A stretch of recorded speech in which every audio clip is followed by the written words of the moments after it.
it's been almost 30 years since I started to look at the Loess Plateau and start to begin to understand, oh my goodness, we could restore all degraded lands on the earth. That needs to be the central intention of human civilization.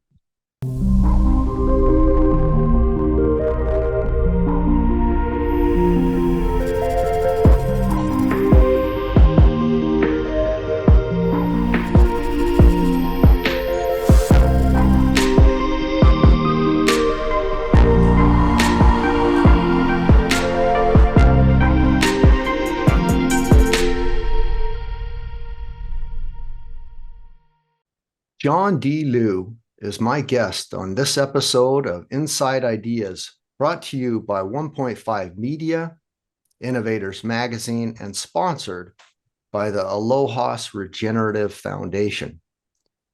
In the 1980s and 1990s, John worked as television producer and cameraman with CBS News, RAI, and CDF, covering geopolitical events, including the rise of China from poverty and isolation and the collapse of the Soviet Union. In the mid-1990s, the World Bank asked John to document the rehabilitation of the Loess Plateau. He did take up this job and since has been learning that it is possible to rehabilitate large-scale damaged ecosystems. John has devoted his life to understanding and communicating about the potential and responsibility to restore degraded landscapes on a planetary scale. Since 2009, John has worked with Willem Ferwerda, the founder and CEO of the Commonland Foundation, which is catalyzing privately invested large-scale restoration in many parts of the world. John is also the founder of the Ecosystem Restoration Camps movement that began in 2016 and has grown to over 50 camps in 6 continents and continues to grow. Studying ecology led John to receive a number of academic appointments. In 2003, John was given a visiting fellowship with the Faculty of Applied Sciences and the Faculty of the Built Environment at the University of West of England, UWE.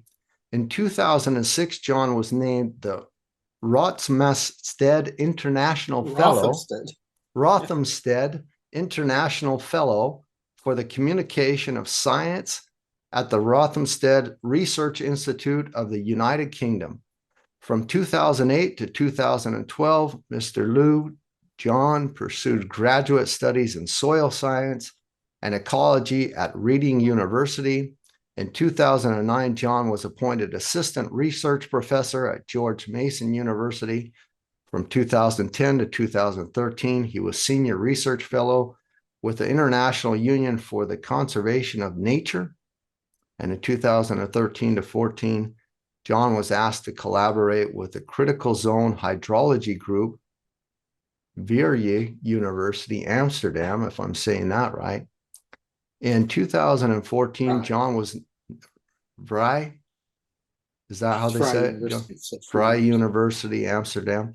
In 2014, John was named a research fellow at the Netherlands Institute of Ecology of the Royal Netherlands Academy of Arts and Science and continues to study to this day, does much research, travels around the world, visits these ecosystem restoration camps, advises.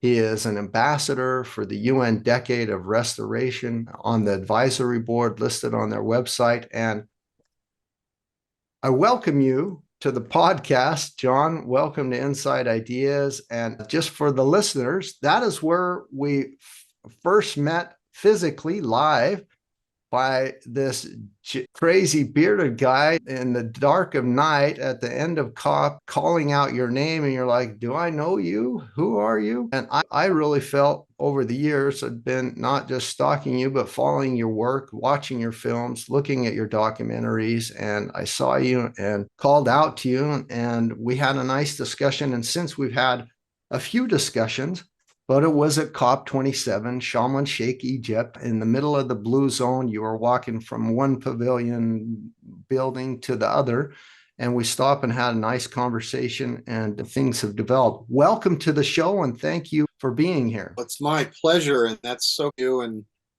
I guess I can't believe that no one is listening to me because somebody ran up to me and said, "Hey, you're John Liu." So thank you.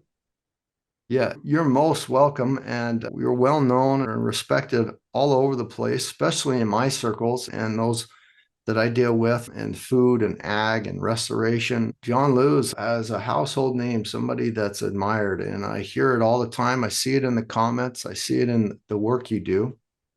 And after you quickly surmise that I wasn't some psycho killer or some kind of crazy stalker, we had a nice conversation and able to now have this podcast, which I actually sent an invitation a long time ago. Just to give the background, really am looking for regenerators, restorers of the earth, people who feel that we crawled out of the primordial soup, but that we are all star stuff. And you talk about this often in many things that you do in your works. And I guess that's also why I feel this kindred spirit, this kinship towards you, this draw to want to talk to you and have deeper discussions. When we first had our video call after the COP was at the end, you as preparatory to get to know each other, and I want to let some cats out of the bag, so to say. Let's let some of our secrets fly so that the listeners can get a little bit of behind the scenes.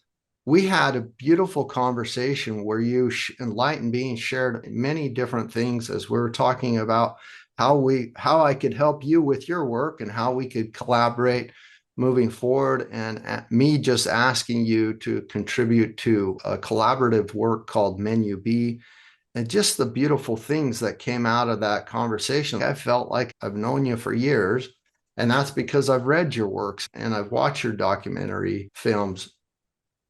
You started this work, if I'm correct, was it in the 70s? Or even before this?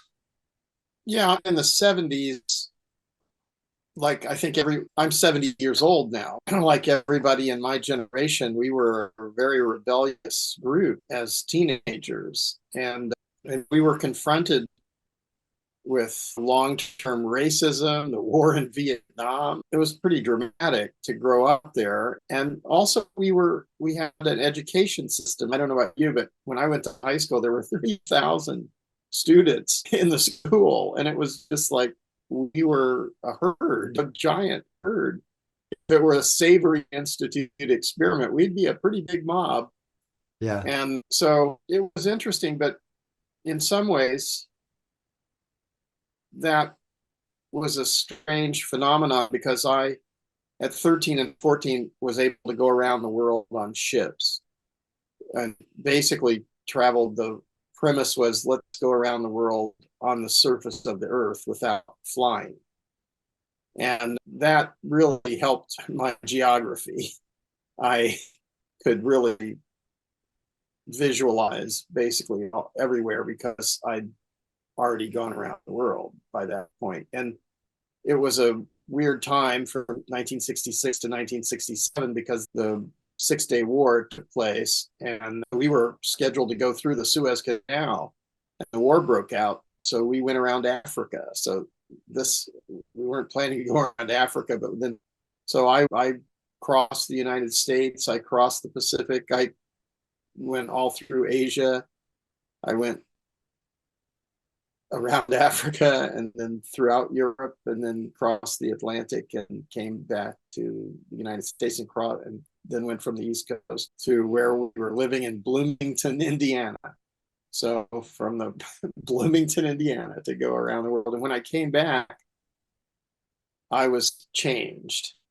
And it was really hard for me to listen to the prevailing thoughts, I questioned a lot of the teachers. I became they said, but look, you go to the library and write an essay at the end of the semester, but don't come to class because I would be too critical of things that they would say, because I say, hey, wait, I've been there. That's not true. And they said, no, you can't do that.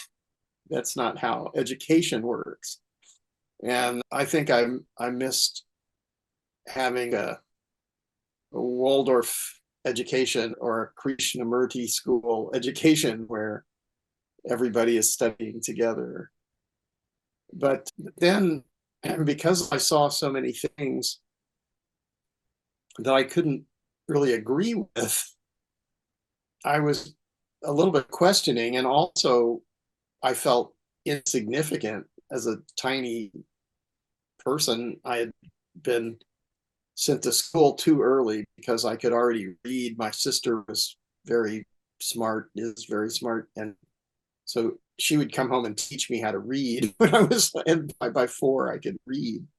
So then the school was like, we can't leave him in kindergarten, so they put me in first grade, and it was like ridiculous because I was too small. And so I dealt with that my whole school time, because I was very little and younger, but questioning what was going on, where a lot of the other kids were going along with everything. And so it was confusing, I guess, in that sense. So back in the 70s, we had the anti-war movement, and we had the cooperatives movement and the back to the land movement. So we basically created intentional communities and cooperatives, and were opposed to violence and war. It didn't seem meaningful. And I remember growing up with the Cuban Missile Crisis and the assassinations of John F. Kennedy and Martin Luther King and Robert Kennedy. And it was just pretty dramatic times. But it was also a lot of fun. Building teepees and living in teepees and living off the land without water and electricity and that kind of stuff was really fun. And I don't recommend people to do this, but it's also great fun to ride bareback at full speed at night in the full moon through the fields bareback on horses. It's great.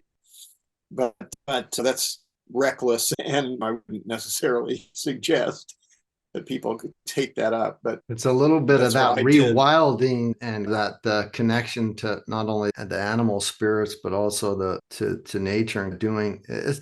It sounds reckless, but it's actually how we did it for a long time before the invention of saddles and harnesses and reins and many other things. We were doing we things did have reins. We had the ability to control the direction. That was what we had.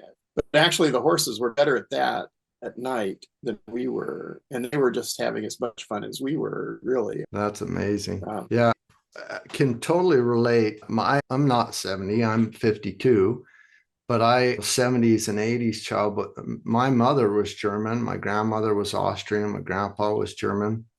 And right from birth, I grew up as a kind of a global citizen, traveled to Europe, Germany, Spain, Italy, to the Middle East, and to Asia before I was even a few months old, and visiting family and things, and went to school also all over the world, realized a lot of the same things. I had these insights to places around the world that had war or conflict or strife, or different cultures and languages and belief systems than those in the US, but I was from the US, and that was my main form of school system for the majority of my younger life. And also saw that the things that we were taught in these educational systems that we had were just not conducive. And depending on where you were at, the amount of time focused on just some pioneers and some really weird things of education were very divisive. And I felt like a global citizen because I'd already speak couple languages at a young age, and just saw things differently. So when I would hear things like you just mentioned that you experienced, where they put you off, and same thing, or I'd say, I'm going for a long summer vacation to go visit my family in Europe, but I would leave school before the school was out. And so they'd always say, oh, write us a paper and bring something back.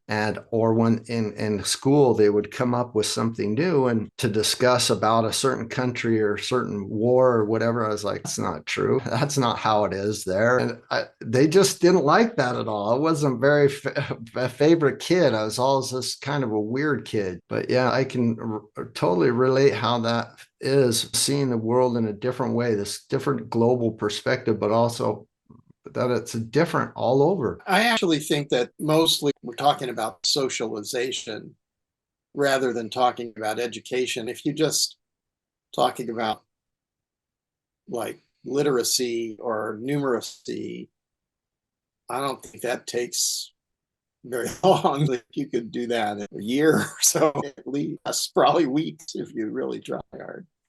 And so it's really the question of how do you think? How do you discern? How do you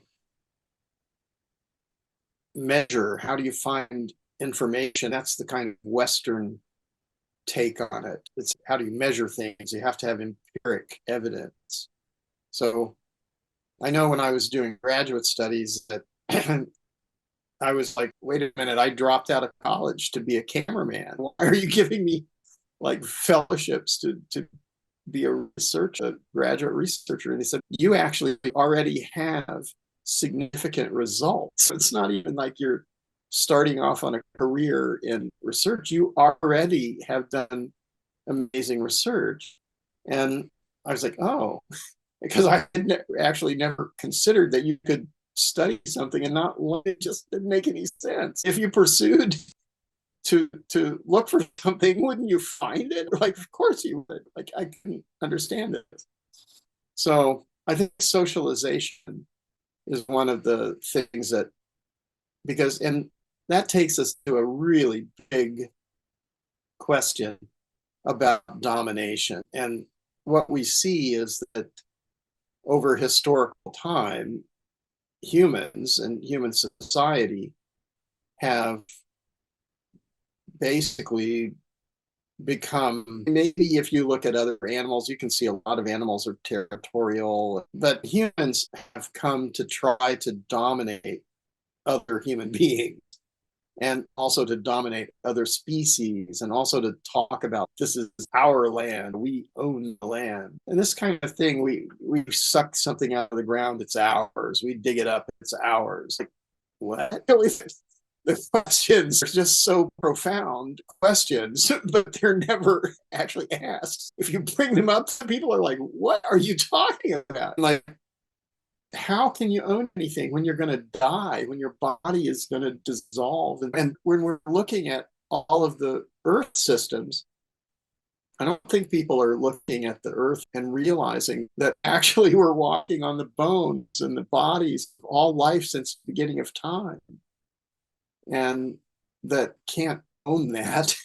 You don't own that because you dug a hole in it. It doesn't mean it's yours. There was a very funny thing that happened to me. I used to go down to different places, or I was going to Florida and Colorado and places like that to work in big gangs of guys building condominiums, these really flimsy wood condominiums. Actually, all the buildings in America are not very well made once you see what a well-crafted building looks like. But framed buildings, it's wasteful in materials and so on. I guess the best thing about it is it sequesters carbon by not just completely destroying the wood for a little while, but they don't last long enough. When you understand that buildings built in Europe from rocks and wood and straw and mud are still there 700, 800,000 years later, then it doesn't make any sense to build buildings which are destroyed after 20, 30, 50 years. Anyway, I would go down there and all the guys would be from somewhere else. And there would be a couple of engineers and foremen and things. But basically, you'd have this big mob of guys and they're just hammering like crazy. They're whacking it up. And it was really interesting. We got to know each other because everybody came from somewhere else. Nobody was from Florida. Everybody came from all over the place and being in these gangs of guys whacking these buildings up. And so one day there was a new kid. He was a really young guy. And at 10 o'clock, you had a coffee break. And you'd sit at the coffee break, and this truck would come up. It was called Dots. Dots on the dot. It had a bunch of dots on the truck. And I guess we called the girl Dot. I don't know if it was actually Dot. But anyway, she showed up and sold us coffee and donuts and things. We sat around on the lumber and talked to each other. And this new kid showed up and, who are you? We all know each other, but who are you? And he said, I'm Tim, and I've come from the work release program. And we were like, ooh, like work release. So he has to go back to jail at the end of the work day. And we're like, what did you do? And he said, I was walking down the street and there was a Volkswagen Beetle and the keys were in the ignition. So I just got in and drove it away. And we're like, whoa, really? And then he said, I had that car for 2 years. And then I got pulled over for a taillight being out. And the officer came up and said, show me your license and registration. So he said, I didn't even think anything of it. I took the registration out of the glove compartment and handed him my driver's license and registration because I thought I stole it and it's mine. And I realized, I went, oh my God, you're a philosopher, because this explains like all of human history. If you walk over and you like point a gun at somebody and say, your country is my country now, you're like, you're Tim, you have the same philosophy. I stole it and it's mine. Hilarious. It is hilarious. Yeah, those type of realizations, I believe, come through time, through, I don't know, wisdom is sort of the right word, but those experiences. I was 19. I was 19 when Tim said that, and I knew immediately. And you knew immediately. Okay. A lot of people don't. We were talking on another section about collective intelligence. But do you think that's because that type of collective intelligence, that type of learning that's passed on either through stories, videos, documentaries, or books, do you think that's always in today's day and age, just not available for us always to connect the dots or hear those stories so that we can say, wow, that's the big picture. That's really what happened here. It's not about the stealing the car and that. It's about much bigger. I think it's really that domination and sovereignty. If you consider it from a spiritual or philosophical perspective, then you have to imagine, are we all equal? Do we have equal rights? Do we have a birthright because we're born on the earth? I mean, if I consider the scientific evidence, I would say that every living being has a right to life. If it's alive, it's a representation of all life since the beginning of time.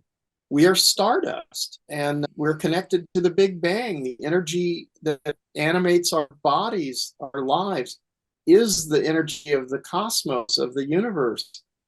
And how can that be owned by somebody? And how did it come that some people have land and other people have no land?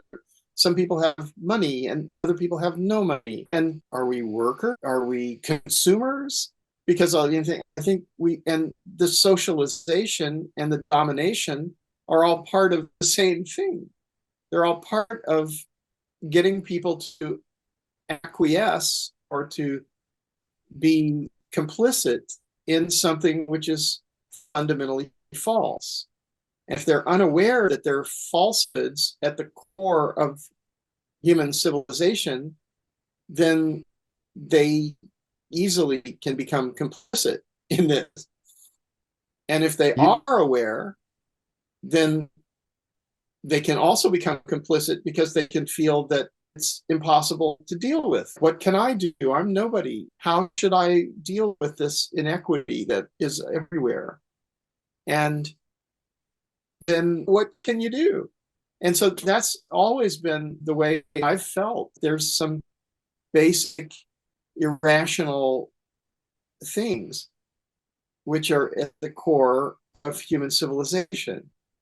And you're not supposed to question them. If you do, then you're Noam Chomsky. You like, tell the truth. And then it's, oh no, you can't tell the truth. Don't tell the truth because then everybody will know the truth. But we can't handle the truth. You can't handle the truth. Remember in that movie with Few Good Jack Men with Nicholson? Jack Nicholson. Yeah, that's another thing you said. So you were on a panel in September, and Noam Chomsky was on it. There was a couple other good people on it as well, but I'm a big fan of Noam and of you.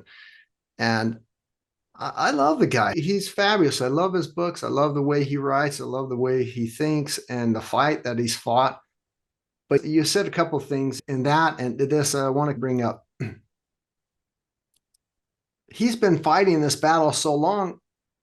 Can he ever be happy? It's like it's like just a continual battle and struggle, and he's upset or he's disappointed that still, after how many years he's been doing this, that is there a light at the end of the tunnel? Is there any hope, or is it just all doom and gloom type of a situation? And you says, when can we get Noam to smile again? I thought that was huge. Then also that we don't realize a lot. You said this earlier, that we're all walking on the bones of other civilizations, of other human beings, but we're also breathing the same air that Gandhi breathed and other greats in our past history, as well as other horrific people were breathing that same air that they breathed in and out and drinking the same waters. Exactly. The same waters has just been recycled over and over again. It's not going anywhere. Same with the waste. And we talk about that all the time.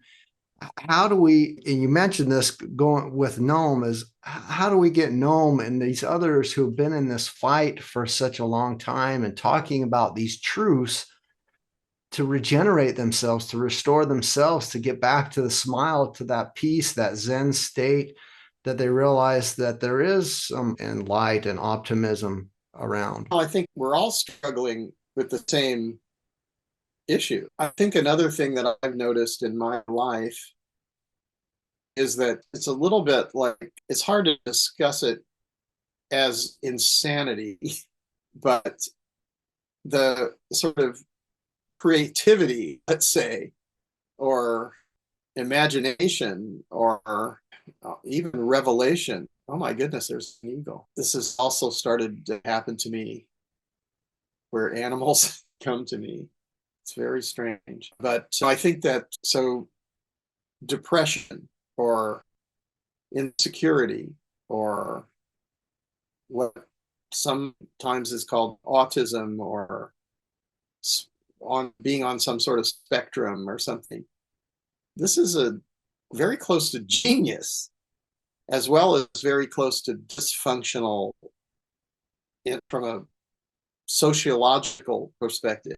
It may be dysfunctional, and from a intellectual perspective, it may be genius because it may be connecting areas of thought that if you're so well socialized that you can't connect those thoughts because you're stopped by your limitations that you've accepted, that you've agreed to somehow.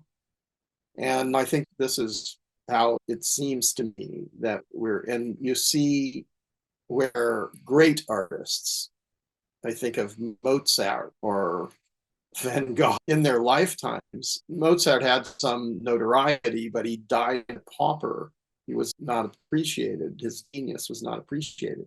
Van Gogh never sold a painting except to his brother, who thought that was charity. And it's easy to realize that no one may understand that you can beat your head in the wall, nobody will listen. And I know it's been almost 30 years since I started to look at the Loess Plateau and start to begin to understand, oh my goodness, we could restore all degraded lands on the earth.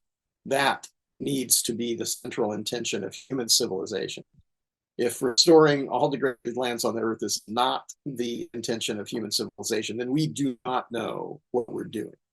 And I think that's where we're at now with this idea that somehow plastic junk in unlimited numbers of container ships traveling around the world is somehow something that is the basis of wealth, or that we have children mining rare earths in order to make electric cars. What are you thinking? This cannot be the basis of human civilization. They're far away. It can't be about having massive nuclear weapons that can blow up the earth multiple times. It can't be about one race is superior to another, all other races. Ludicrous ideas are there.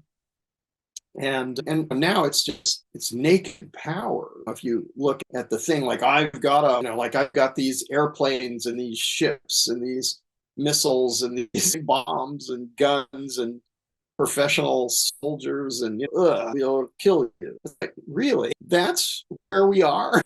This, I think, in ancient times, this was understood to be like, certainly in China, this was not considered like, war was not considered like the highest form of civilization. That's more like poetry or great art or something more elevated.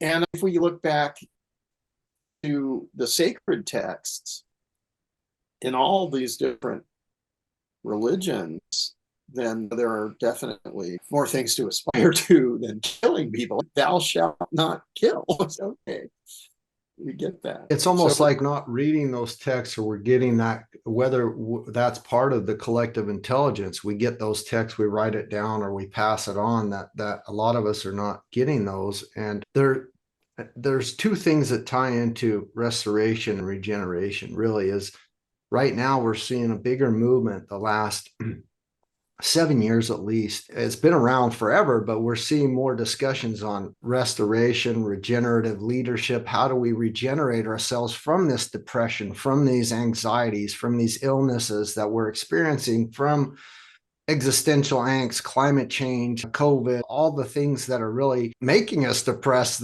feeling hopeless and that. And so now we're looking at and having a lot more discussions of how, not only how do we restore our world, but how do we, as the Noam Chomskys, as the Al Gores, as the Marc Buckleys, as the John Lewis, how do we make sure that we're around for next generations, or that we carry this legacy of what we're working on, the poems and things that we're writing that might not ever be heard until we're dead, that we survive and regenerate ourselves and carry that strength through. And I've noticed that quite a bit. And I say quite a bit as if you do a documentary film, if you write a book, if you do a presentation or give a talk or write a song, and nobody hears it, or nobody listens to that message, boy, how miserable could that be? But I also feel that if it's something that you're passionate about and you love it, and it's not a work or a job, that you're just have this calling to do that, that you can feel fulfilled even if nobody listens to it. And some of that is this creative genius. But you said something really unique in one of your talks, and I want you to correct me if I say it wrong, or maybe even say it yourself. Are we human beings seeking to have spiritual experiences, or are we spiritual beings looking to have a human experience of whatever? Well, There's something behind that. It's more, I think somebody else said this. It was in a book. I heard it from someone else, but I'm not sure who said it because I heard it secondhand. But it was, are we human beings seeking to have a spiritual experience, or are we spiritual beings who are experiencing life in the human body for a short while? And I think this is the truth, because if you think about animation, or to be part of the life, to be animated by the cosmic energy that's flowing through the universe, we're experiencing that for a short while. And we cognitively know we're going to die.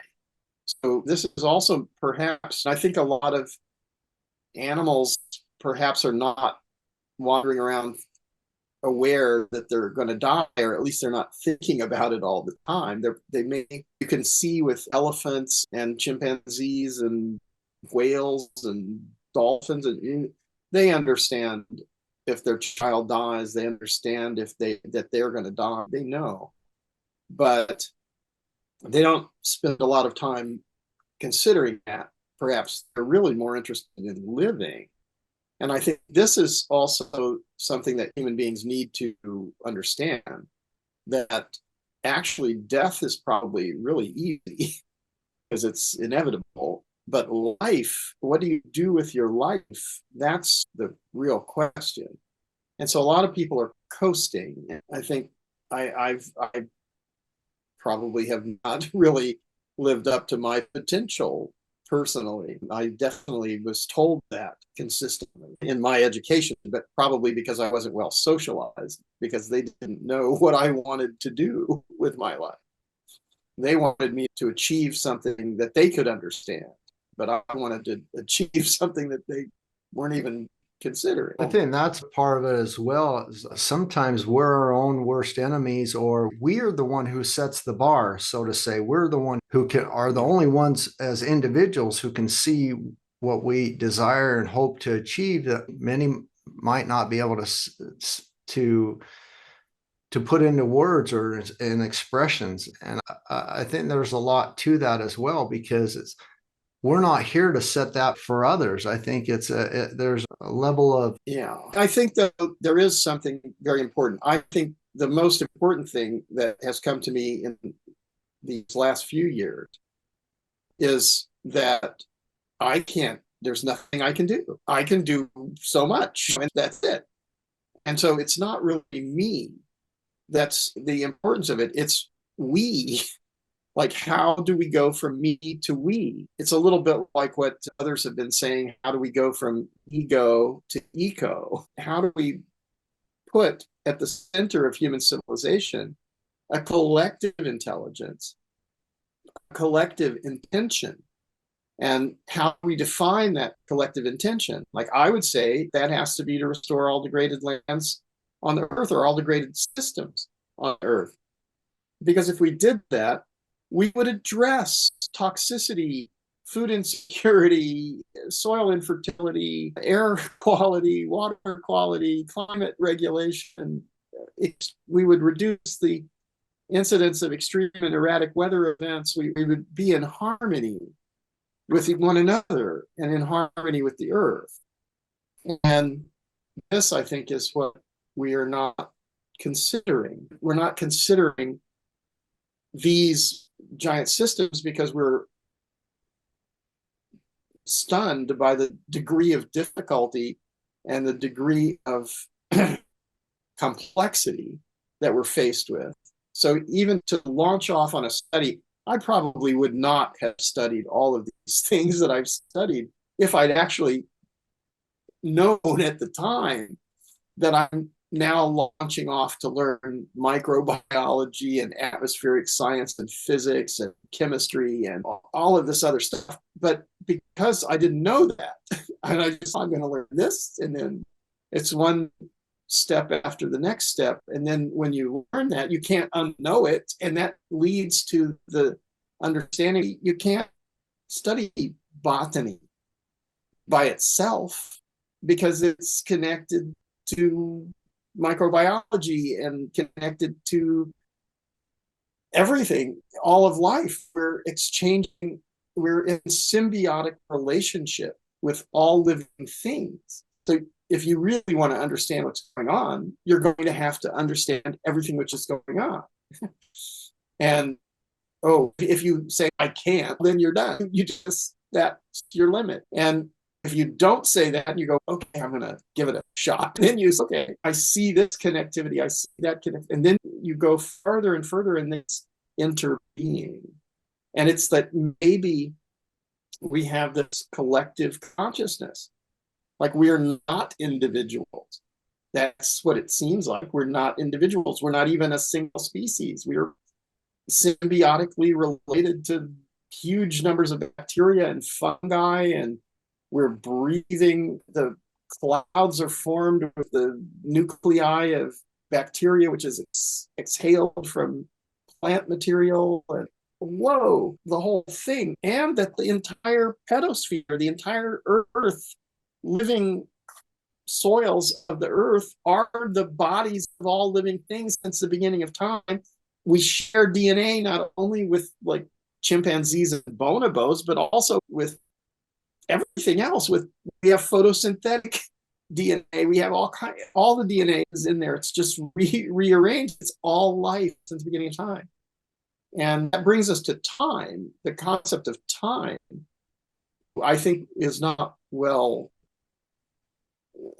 analyzed. We're not aware that there is eternal time all the time, and that there is cosmic time, and that there is earth time, and there's evolutionary time, and there's human history, and there's contemporary time, and then there's now, and there's my lifespan or each of our lifespan.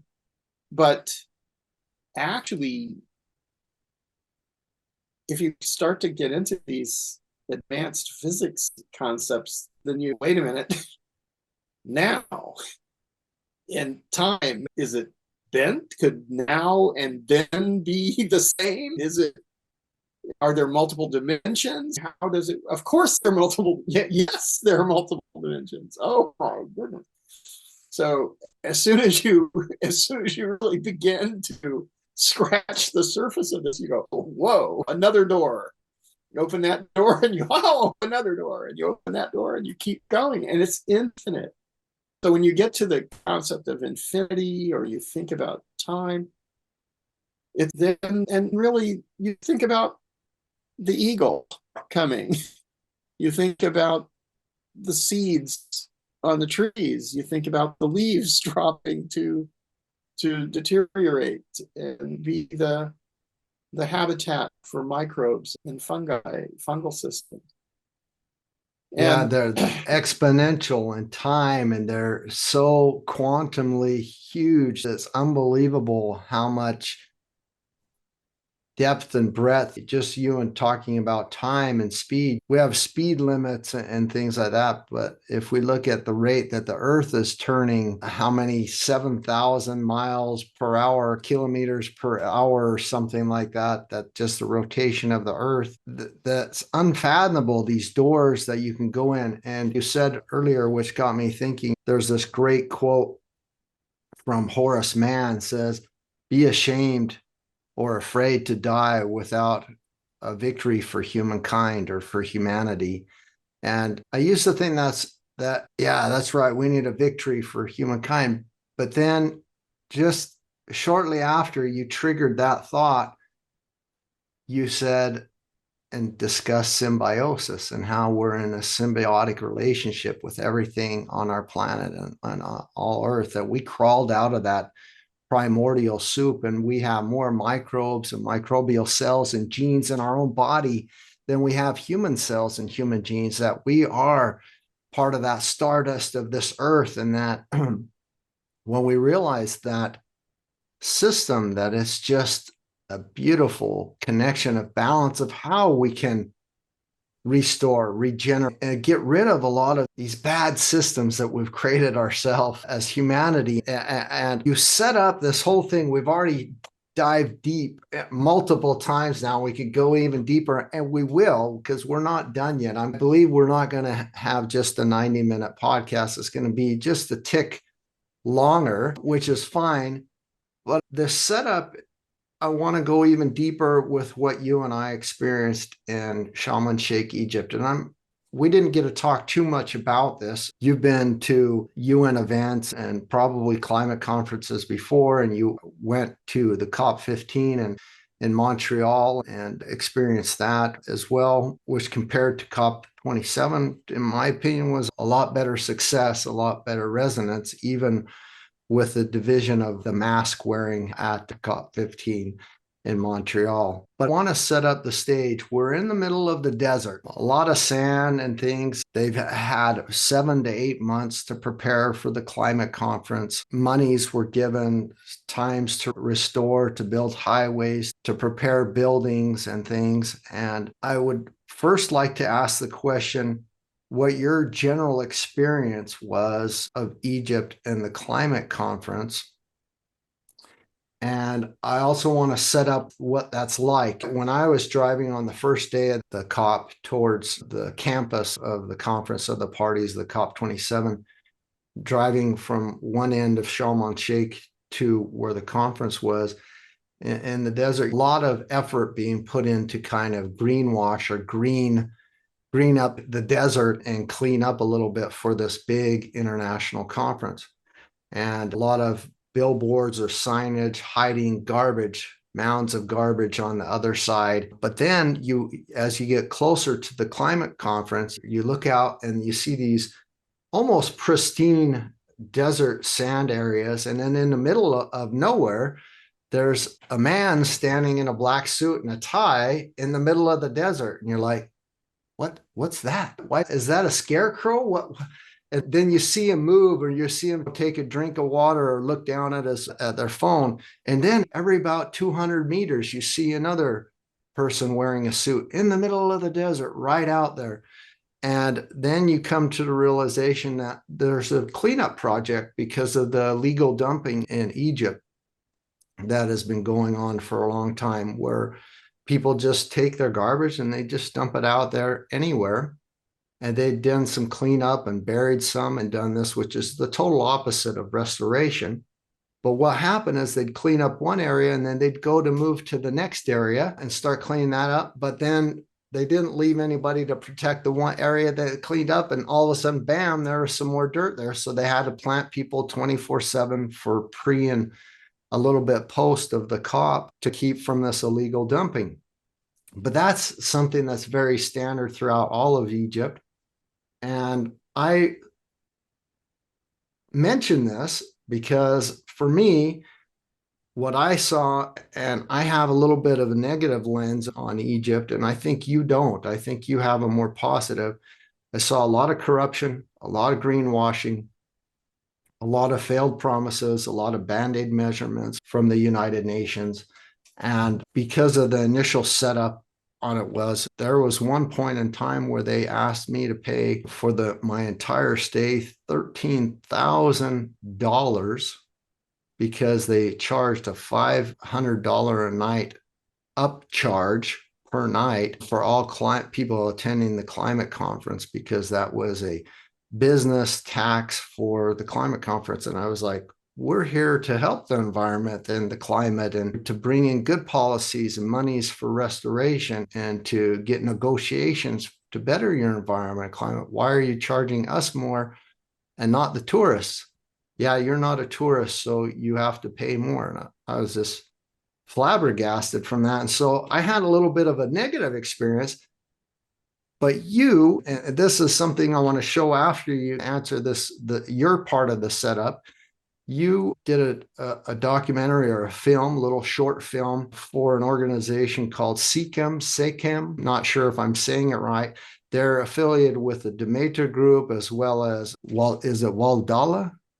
Is that how you say it? Or do you know what I'm saying? That there's another group. And also it's the historical biodynamic standard of Rudolf Steiner. It's organic farming practices, which is the Demeter standard, but there's also a product that comes out of that. I think it's called Waldala products.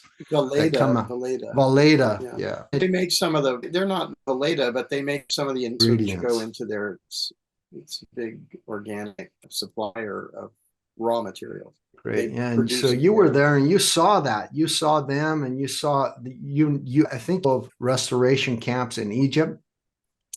I until the SEKEM events and that they held nightly and that, I really didn't see that much in my journeys around Egypt, that aspect of restoration and things of Egypt. And so I would like to get your setup of the climate conference, but also of who you interacted with in your circles. And what was that like?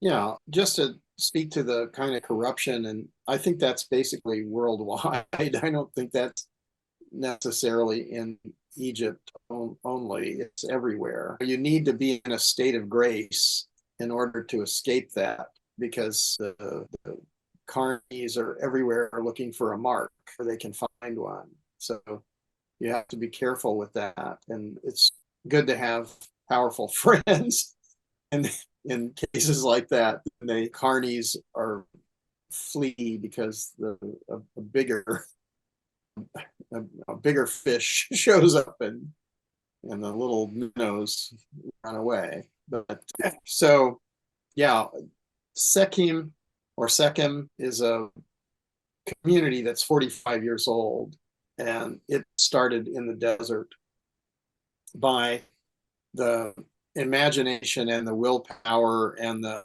hard work of a lot of people, but one visionary, Ibrahim Abulayesh.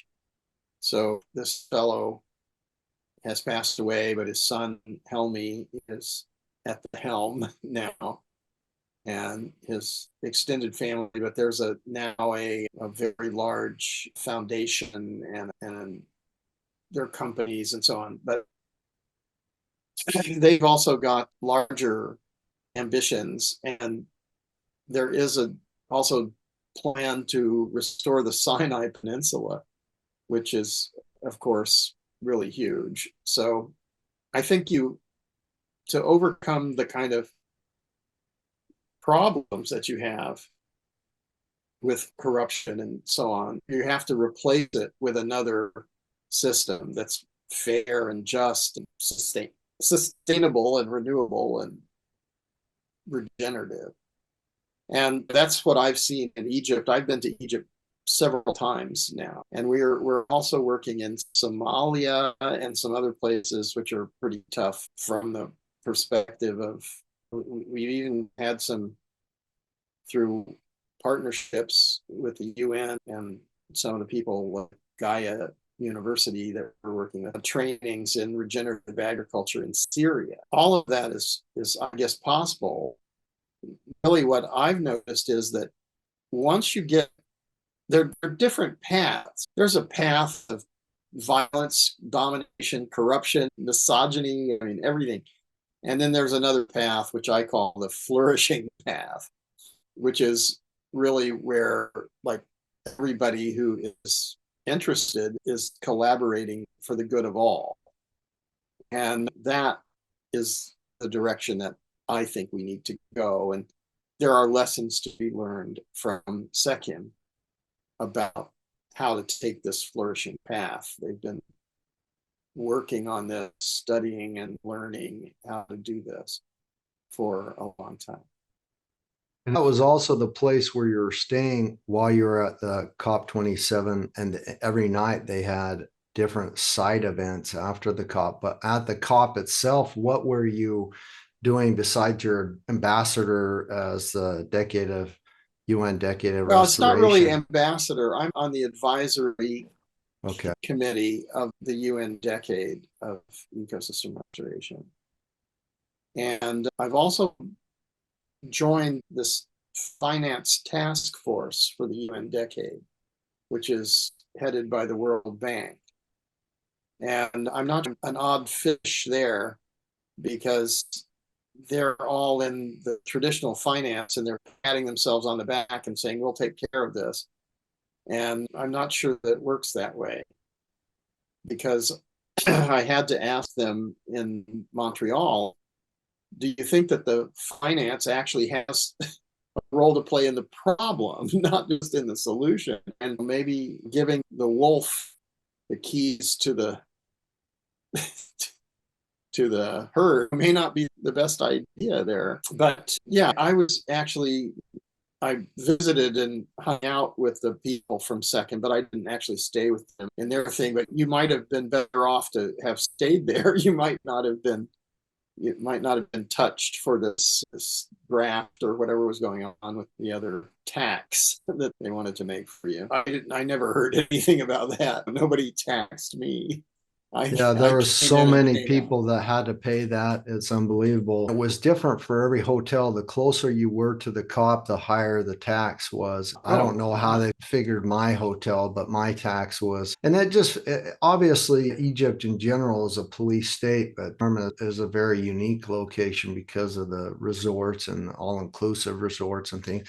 But for me, it just felt, I've never been to prison, but it felt like a form of prison. You get get a wristband, which is supposed to give you obviously the unlimited buffet lines or whatever they offer at those hotels, but it felt for me more like an ankle bracelet that they were giving me, because it was like to monitor me, my movements wherever I would go. And it was a rough situation around that for me.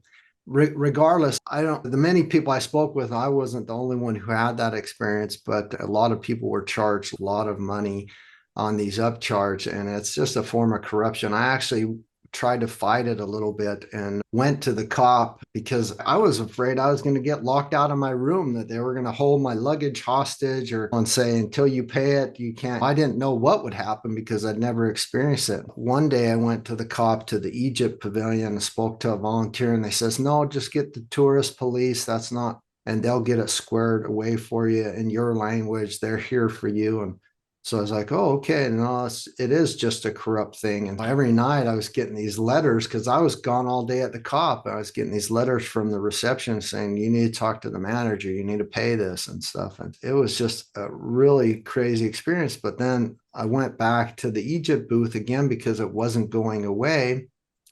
And they, oh, you're in luck. Here, the minister of tourism is here, and she would love to talk to you, and she can answer that question. So I went up and talked to her, and she said, yeah, that's a tax on all hotels. It depends on how much you pay where you're staying. And I said, are you serious? And I had that same discussion I mentioned to you. And she said, no, yeah, did you tell the hotel that you were here for the cop? And I says, yeah. And she says, then you need to pay the more. That's a tax. Anywhere you go in the world, you have to pay. For business travel, you have to pay more. And I was like, oh my really? goodness. Yeah, it was crazy. Yeah, that's all. The general experience overall was a good experience. A lot of great people. Obviously, I met you, a lot of old colleagues.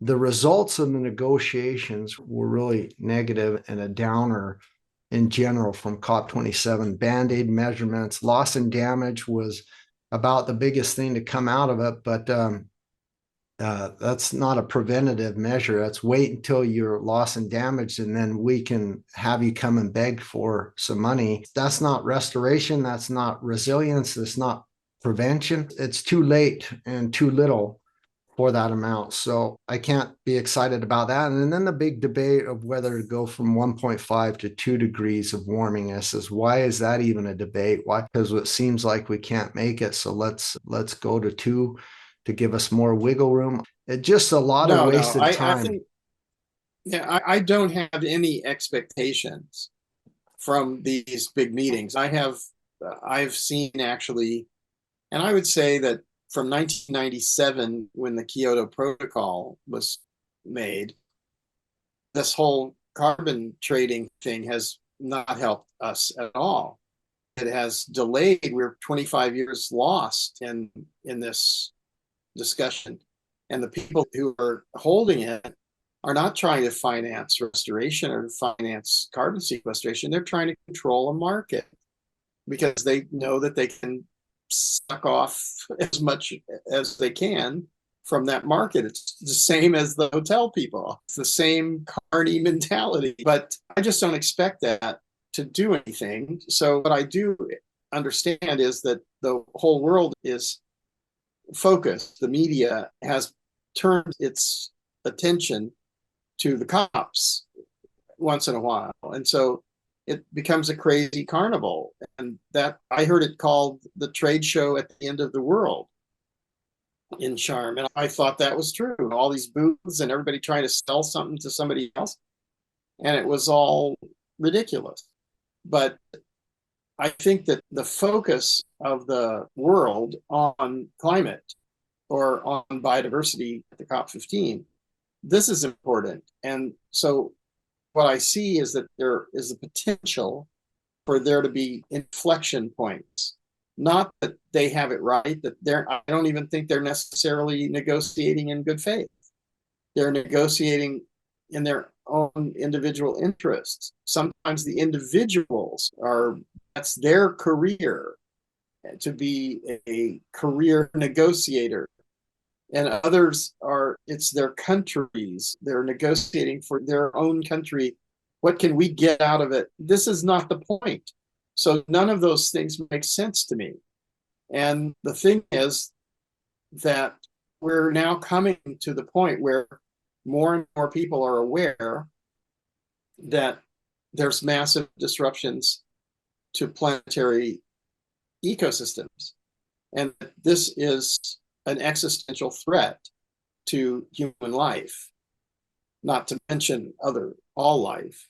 But it's not really life or the earth that's endangered. It's human civilization really that's in danger. So it is an existential threat, and to be aware of that. And then in my experience, I think we can deal with this, but we cannot deal with it with the existing institutions or the existing level of consciousness. We have to have a tsunami of consciousness, which transforms the central intention of human civilization from going shopping to restoring ecological function on a planetary scale, and to make sure that all human beings are treated justly and equally, and that all other species have their place and are treated equally and have their space.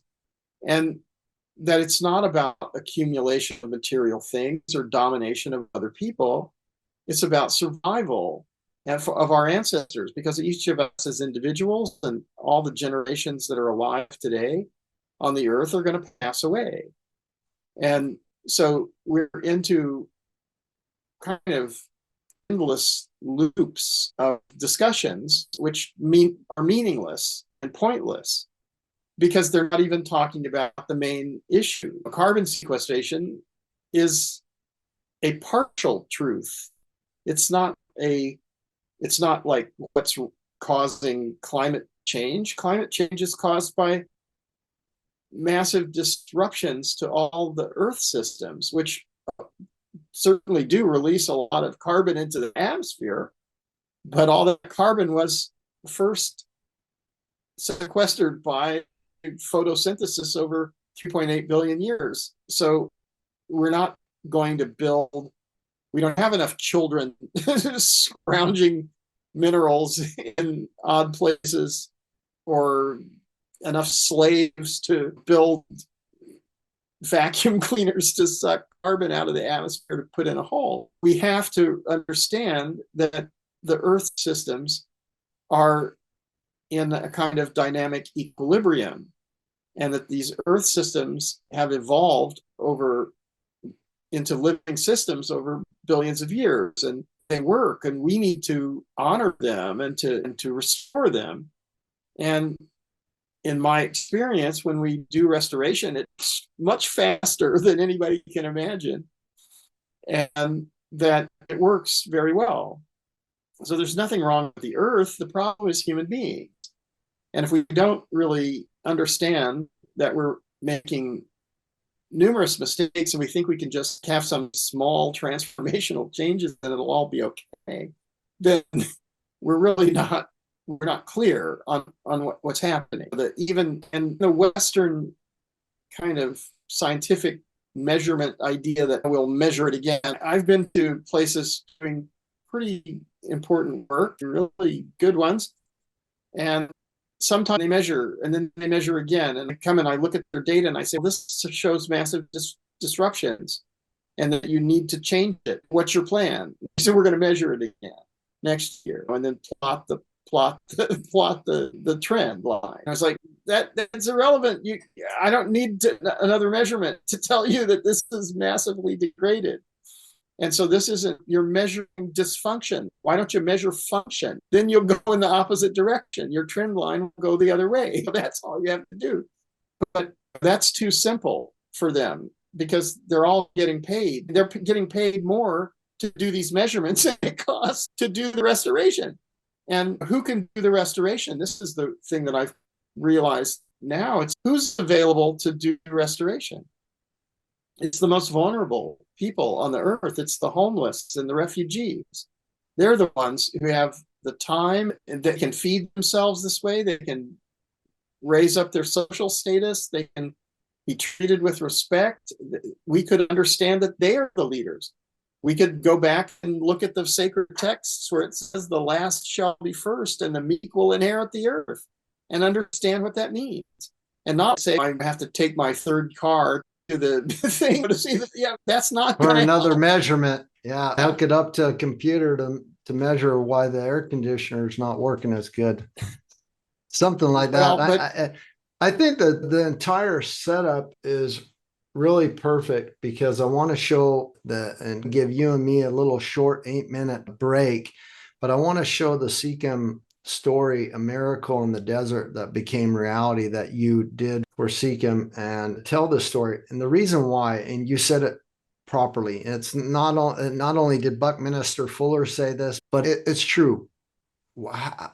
Through this restoration, through creating something that just makes a bad system obsolete, so to say, what's happened here, have you also seen in these restoration projects how humanity makes a shift and they see how there's a different system, a different way of operating as stewards of the earth, as restorers, that this makes that shift away from those who are talking about and measuring and going to these events, that in the desert they can see, hey, here it's being done. It's proven, it works. It's changing people's lives. It's speeding up. It's coming. We have now 57 camps in 6 continents. And so what that tells me is that it's not culturally specific, that every continent, every culture, every body needs the same things. They need water, they need fertile soils, they need biodiversity, they need food, they need to care for one another. And certainly in the camps, it's a way to practice how to take care of each other. Like we can take care of ourselves and take care of each other, and we can also have fun. If you look at how do we deal with the constant anxiety that is coming from the existing system, the insecurity, the multiple crises, and we're rushing at full speed toward the collapse of human civilization. Let's take a step back. Let's cool it. Let's lower our expectations of material possessions and increase our appreciation of beauty and of harmony, of calm, of love and joy. That's where we need to be. And we need to look at people who are failing and say, that could be us. Each of us is exactly the same. They're our brothers and sisters. We're related to them. Literally, we're related to them. We can't accept these things. We have to change the things we can't accept. We can't accept the things we can't change. We've got to change the things we can't accept. And so let's do that. And when you see that happening, then you see people who have been burned out, who don't have any joy, and they're suddenly energized and they want to continue and they want to carry on. And we all need to get there. And we need to do real things. We have to understand that communications, even that this discussion, theoretical discussion of climate issues or writing or communicating, that's an analog to what we're talking about. That's what we need to do. We're talking about what we need to do. We need to do it. And when we do it, and that's what the ecosystem restoration camps are for, and it doesn't have to be an ecosystem restoration camp, but ecosystem restoration camps are an easy way for us to start doing places. Let's go do that. We can't do that alone. We can go outside and dig around in our gardens and make a compost pit and use less stuff. We can do that. We need to do that. We must do that. But if we go together, we could restore large areas of the earth. And if we restore large areas of the earth, then actually we're going to change our behaviors. We're having a lifestyle change from being consumers and workers to being human beings. So that's a good idea. Now, how far could we go with that idea? Let's be human beings instead of consumers and workers. So is your value because you work? Is your value because you're consuming things? I don't think so. I think your value is because you're a human being. And so if that human being, we're able to generate vast amounts of everything through computer numeric control and all of these crazy automations and so on. So all of that, whatever is made and sold, whatever goes to the super rich guys, and everybody else has nothing, and they just are toiling as serfs or slaves around the world. Is that the reality? And actually, what's the value of sequestering carbon? What's the value of fertile soils or clean water or clean air or harmony or peace? The reality is the economics of restoration is better than the restoration of consumption and waste and pollution and over manufacturing, over waste, more and more junk. We don't need more stuff. We need more functional ecosystems. So the value is in functional ecosystems, not in things, and in policy, in finance, in communications, in governance. That's all nothing, finally. Those are theoretical constructs. It's in the soil, it's in the air, it's in the vegetation, it's in the life, and it's in the parties, and it's in the dinners, and in the breakfasts, and the volleyball games. And that's where we should be. We should be swimming and exercising and dancing and singing and playing. We should not be manufacturing. We should not be sitting in a cubicle buying and selling plastic gewgaws that come off of container ships. I totally agree. Sorry. That was a perfect setup. No, there's no sorry ever. You're perfect, and you've given us the nice setup for the movie, the short film, or the short 8 minutes that you did for SEKEM. I'm going to play that and give us time to fill up our drinks, because when I come back, we're going to talk a little bit more about that.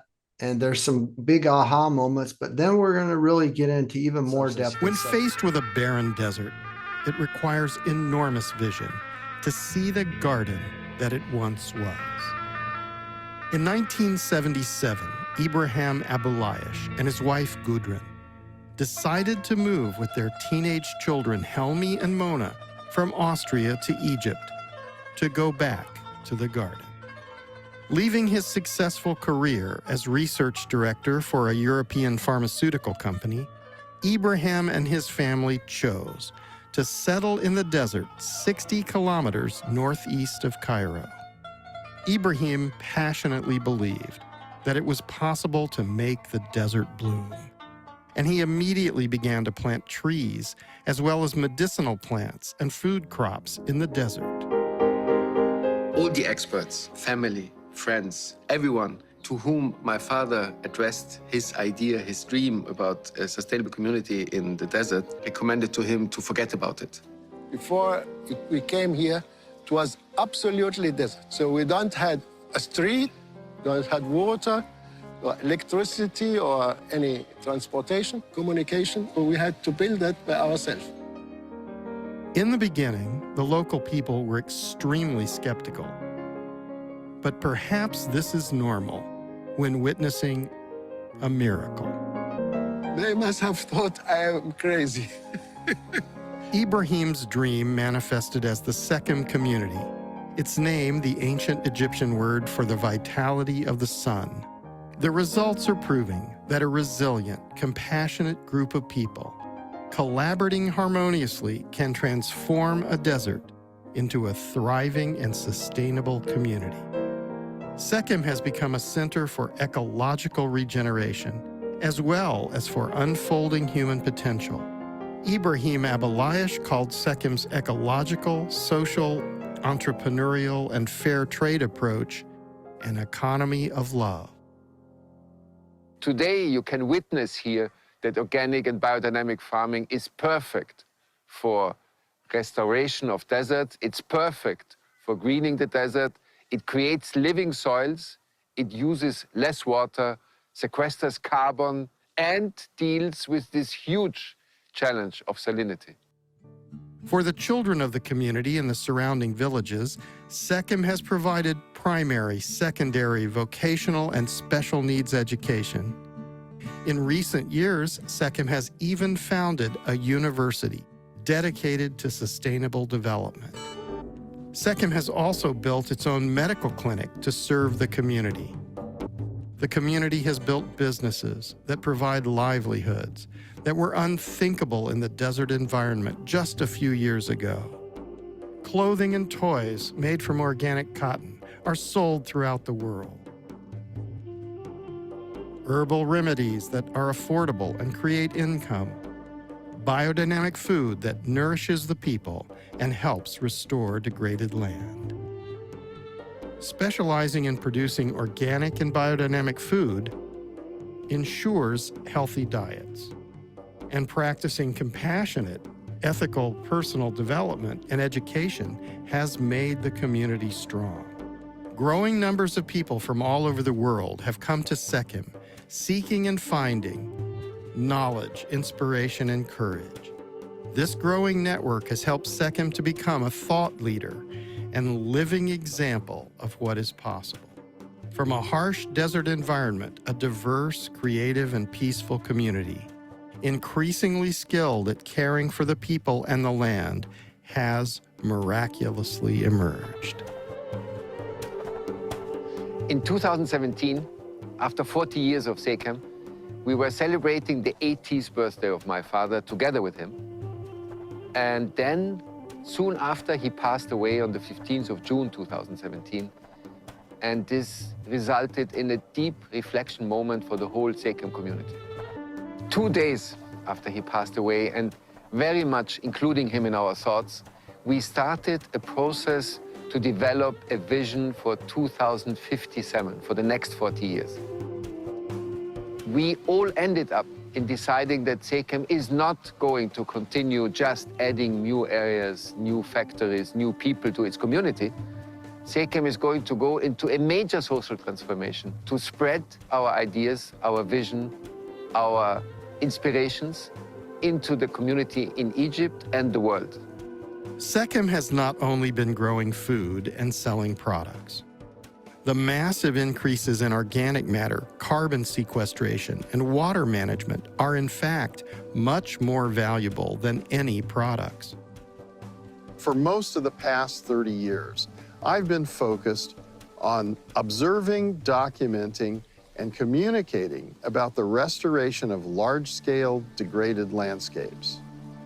I have witnessed that it is possible to rehabilitate fundamentally degraded landscapes, including those that have been degraded over vast areas and over long historical time. For more than 40 years, the community at SEKEM has been working to transform desert landscapes to beautiful, functional ecosystems. This is natural regulation of the climate. SEKEM is transforming fundamentally collapsed ecosystems into functional lands. This is exactly what is needed at very large scale to naturally re-regulate the Earth's climate.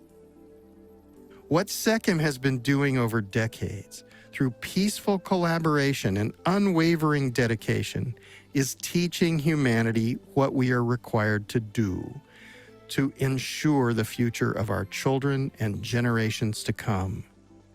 At a time when human civilization faces an existential threat from climate change, the value of natural regulation of the climate is enormous. The dream of restoring the deserts and creating peaceful, healthy, and educated communities holds the answer to many of our society's most serious problems. Humanity needs SEKEM, and SEKEM needs you. Unbelievable. I think it was very believable. Yeah. Go there and enjoy it. The reason I say it was unbelievable, and this was kind of part of the story that I was telling in the setup of the COP27, as a tourist to Alexandria, tourist down the Giza and the Nile and Luxor, going to Mount Sinai, to the Moses Mountain, so to say. I had a different experience. I had an experience of a lot of people treating the land like an open sewer, throwing garbage everywhere, and some, not just the corruption. And a lot of children, when I was coming down Mount Sinai, basically a lot of children begging for water, food, money, anything they could get. And when I'd actually give them something, maybe it was in a packaging or not, the moment they were finished eating it, they just threw it on the ground. And matter of fact, I saw some kids that if the garbage that they just threw on the ground was too close to where they were sitting or standing, they would even kick it further away. And and just those experiences throughout, and also the Bedouins who were doing the camel rides up the hill for those who didn't have the energy to hike it themselves, which was a money-making thing as well. They were feeding cardboard boxes, top ramen noodle cardboard boxes to the camels as food. And I was just like, what's our world coming to? These sacred, supposedly sacred places that we're treating as an open sewer, as a waste, as a garbage waste and a dump.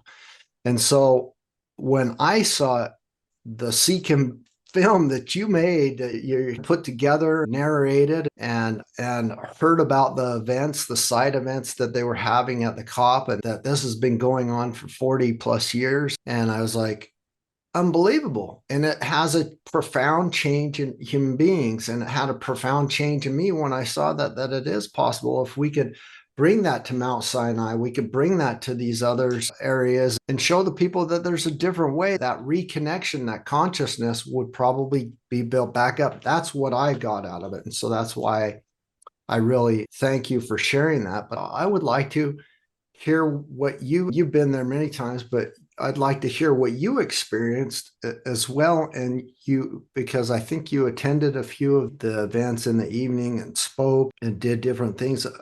What are you seeing the shift in people who actually get their hands dirty and start to help restore and start to be part of this ecosystem and part of the symbiosis that we need? Yeah, I don't see it as Egypt only. I just see the earth now.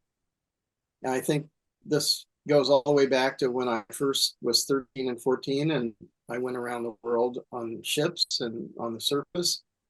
And I just realized we live on the earth, and that the political divisions are theoretical. We created them either historically or recently, or it doesn't really matter. We created them, humans created them, they're conceptual, and that the ecosystems are what actually exist. And so when we're not looking at the river basins, we're not looking at the estuaries, we're not looking at the mountain ranges and the continental divides, then we're not really understanding who we are or where we are. And we're believing that the buildings and the roads and the vehicles and the airplanes and the computers and that stuff, that's somehow real, but that's more junk.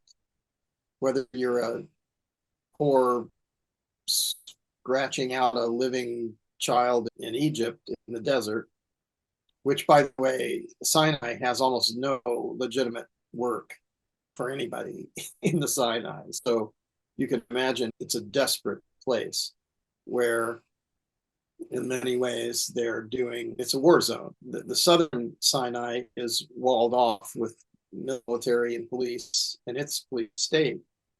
And on the northern side, it's a no-go zone pretty much, because it has terrorism, it has Al-Qaeda or others. And so what I think we're talking about is not being afraid of this degree of difficulty or the complexity of what we're talking about, but realizing that we're going to have to do something.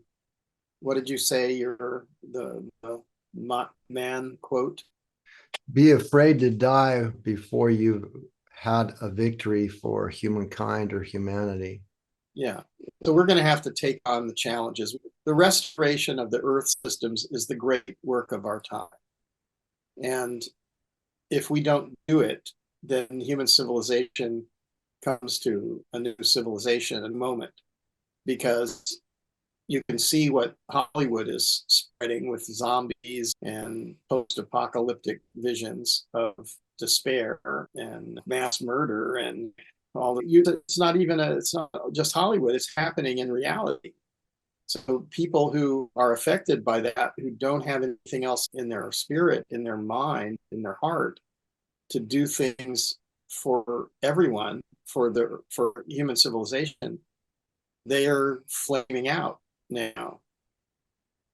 And it's happening more and more. I was looking at earlier this year, they were talking about the number of mass murders which were going on in the United States. It's unthinkable. It's just ludicrous. So I think what we need to get our mind around is exactly what we need to do.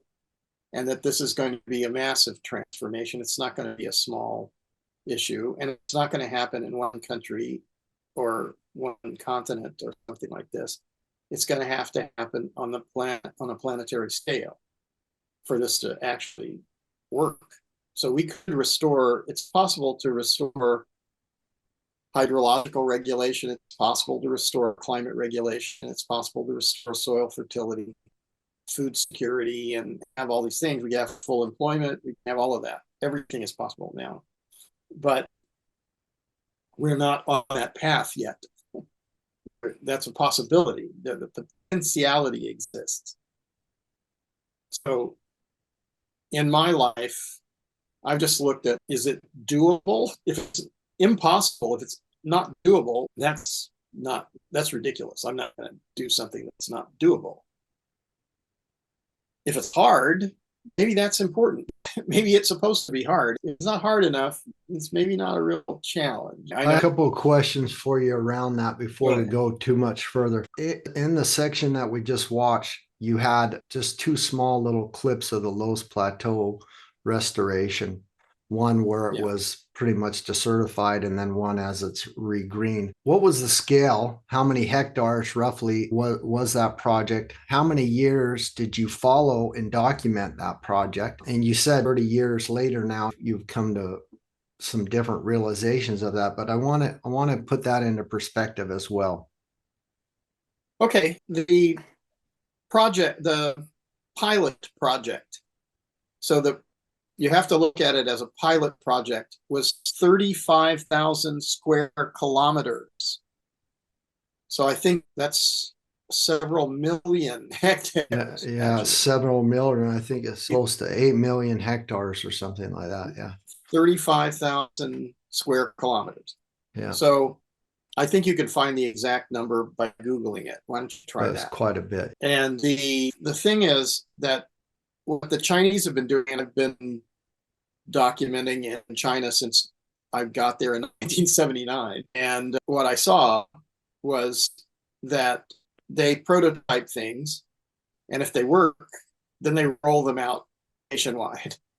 So when I first got there, when we were covering it for CBS, they started the first moment was called Reform the Economy and Open to the Outside World.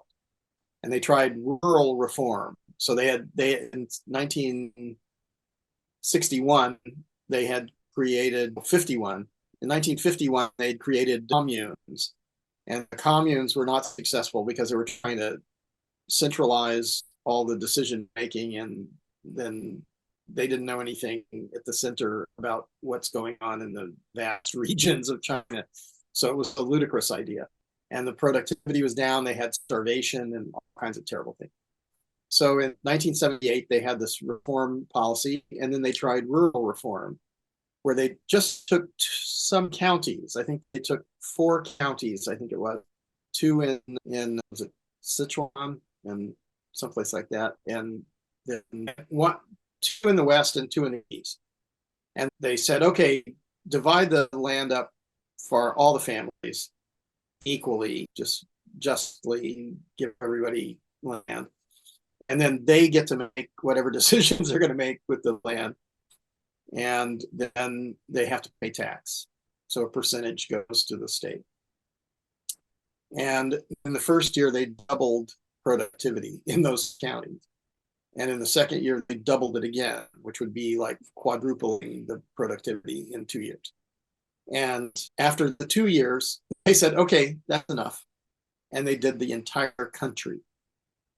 So with the Loess Plateau in the 35,000 square kilometers in the pilot project over 10 years, it became apparent that, well, you can bring back stream flows that in streams that had become ephemeral. You could bring back closed canopy forests. You could bring back whatever you want, whatever. I mean, it just depends on what you're striving for.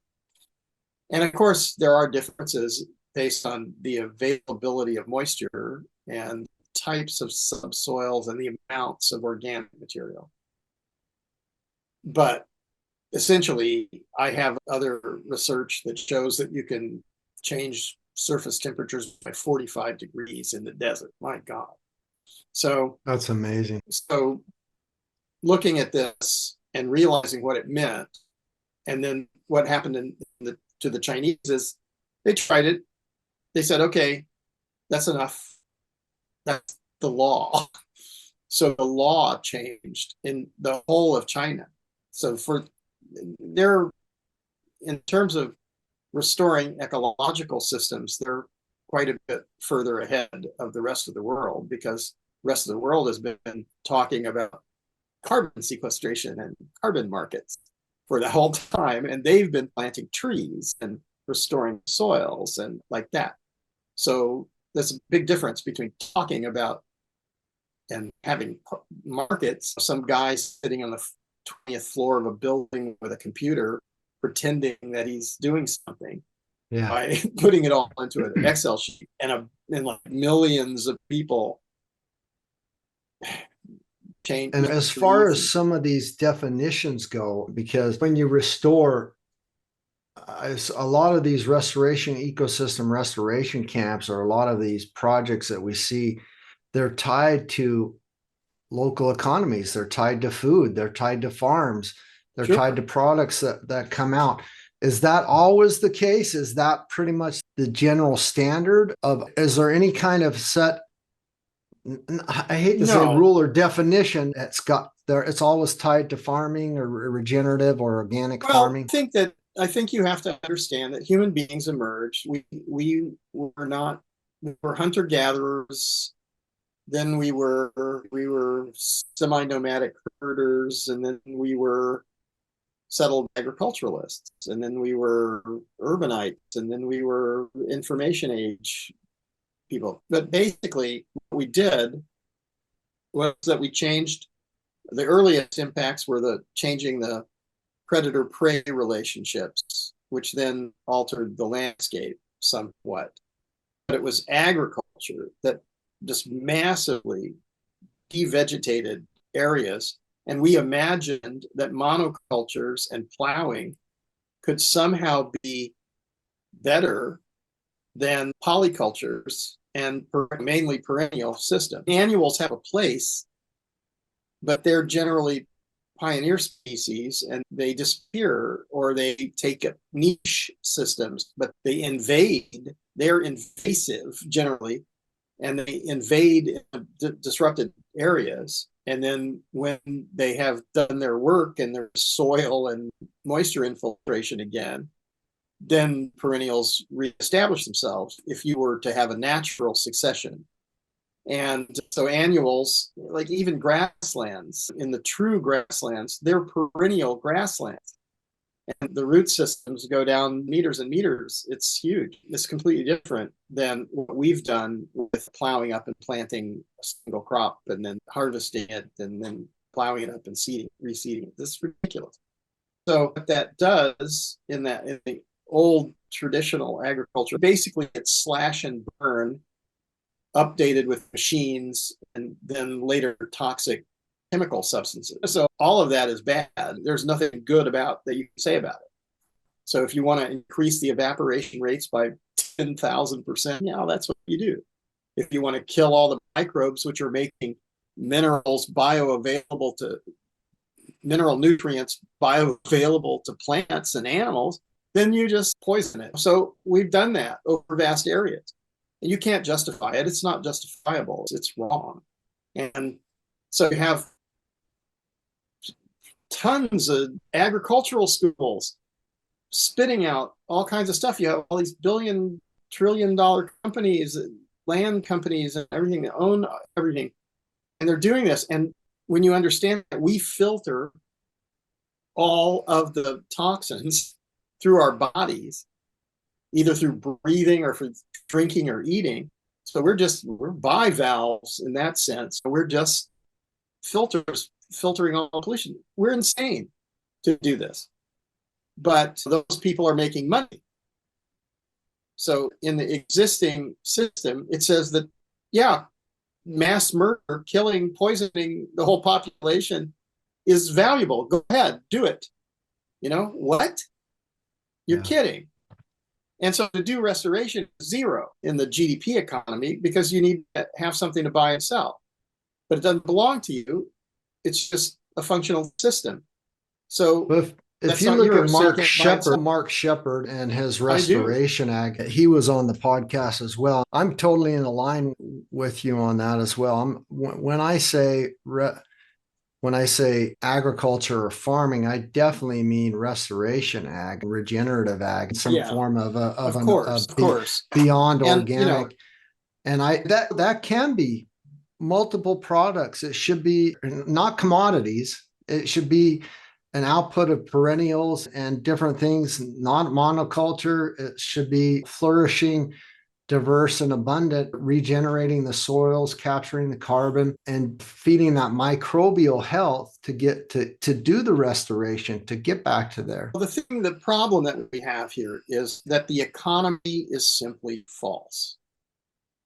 So what's being discussed here is just untrue. So if you have an equation and you have a factor in the equation which is false, so you have the wrong number in there, you're not going to get that equation to come out with any kind of accuracy because you have a mistake.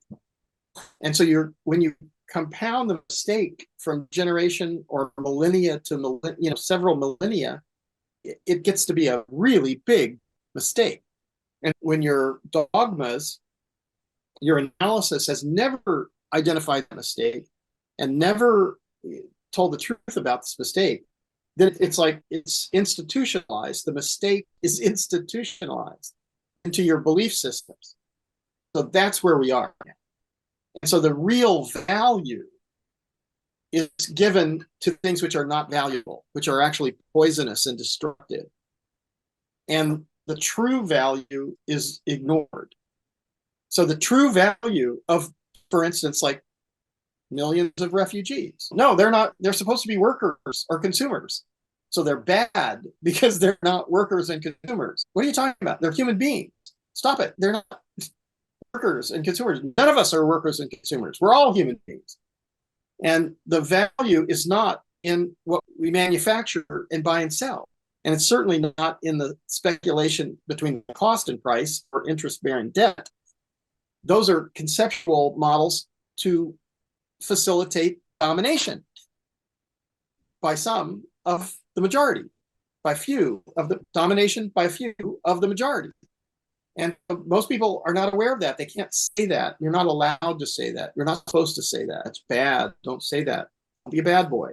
Don't say that. But when you understand it and you go, oh my God, there's no validity at the core of the security for human civilization at this time, because the central intention of the civilization as it's now established is to buy and sell things, is to have a transactional economic system. That's the only thing that's holding the society together. That's not a very good way to hold the society together. It's false and it's inequitous and it's ridiculous, finally.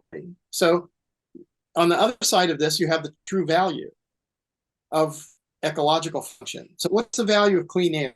What's the value of clean water? What's the value of soil fertility? What's the value of biodiversity? And of course, we have to eat. And of course, we already have 8 billion people on the earth. But if you analyze whether a perennial system, like if you look at a food forest system, there's more productivity, more food, more nutrition in there than there is in monocultures, which are also destroying the hydrological cycle, destroying the soil fertility, and destroying the climate regulation. If we shift to perennial food forest systems, and we use the vast number of people that we have who are, they need employment to do that, then actually they will be better off, and everybody else will be better off as well. But we really need to realize that if they do that, they are the leaders. They are the ones who are doing what's right, and the people who are just trying to have more and more automobiles and more material possessions are not the ones who are leading us. They're the ones who are deceiving us and destroying the security and the harmony on the planet. But okay, if you want to say that's connected to generational inequities. So it's actually, those are children who are innocent when they're born. They're not actually, but they're socialized to take their position in the existing civilization. So we don't hate them. They're not bad. They're us. We're it. There's no us and them. There's just us. So what are we going to do? Persecute some more people? No, let's all go together and restore the earth. Make restoration of earth systems the central intention of human civilization. Let's all work on that. Is there enough place to live? Sure, there's plenty of places to live. But, oh, you can't have one. You don't deserve one because you're not working in a cubicle. Go work in a cubicle and you can have a big house. What are you talking about? Stop it. We need to have air, water, food, and we need to have joy and love and peace and kindness. You've touched on so many things. I want to, just one that you just touched on, I want to kind of talk about that for a second as well. So we use a measurement tool, which is actually an economic model from Dr. Matthias Wackernagel of the Ecological Footprint, or the Earth Overshoot Day, the Ecological Footprint Foundation, and that to measure how much we've overshot the resources on our planet. Great measurement tool to say how bad we've done it. And then you just mentioned, okay, we'll go work in a cubicle and then you can have the big house. But that ecological footprint that we use as a measurement tool to show how much we've overshot every year and how bad we're doing is based on this global hectare that is replicable per person. So in reality, we should all, per person, get a replica global hectare, which is this year it's 1.7 global hectares is replicable in order to live a long life, get enough food, water, resources, security, Maslow's basic needs to survive. But we're at this buffet table and the people in front of us in the line are worried that they're not going to get enough. So they'll take more than they can eat and waste it. And then by the time we're coming up to the buffet, there's not any more left. Or when it's this cubicle that you've discussed as well, it just doesn't make sense. The reason I bring that up is if we used it in an opposite way, that everybody received their global hectare, a universal, inalienable right to their own global hectare, we're good stewards over it, did restoration ag, did subsistence form of trying to be a good steward over that, I believe that we would not only restore our world, but we would have the abundance that we need to get back into the safe operating spaces of our planetary boundaries. There was one other thing that you said just prior. It was talking about the economic models, monies. In all living systems, biology, ecology, all living systems, 1 + 1 never ever equals 2. Never. that math and that accounting is not two. It is a super exponential. It's one that is a factor of usually of 100 times x or minimum 30x. It's an exponential. And we've lost sight of that because we're a biological living person thing as well. And we miss out that if the microcosm, our human health is a microcosmos of the earth and the world around us. If it's unhealthy, we're depressed, we're whatever. And that math, these systems that we've gotten into have just been skewed. But to go back to where I was getting to with the question I asked you about restoration agriculture or restoration in general is tied to farming, to agriculture. And I meant it not conventional at all. I'm not hunters and gatherers. I meant it in restoration ag, perennials, permaculture, agroforestry, agroecology, even biodynamic, some certain organic practices beyond organic in some respects to get us there that create those systems where automatically you see those farms, they all also are practicing the Waldorf school, which is the nature school, basically. They're also doing a different form of an economic model on their system. It's not just fair trade and fair work. It's an organic, biomass creating, carbon capturing, different system of living and working, not only in education, but also in the way you feed yourself and the way you create these different forms of local economies.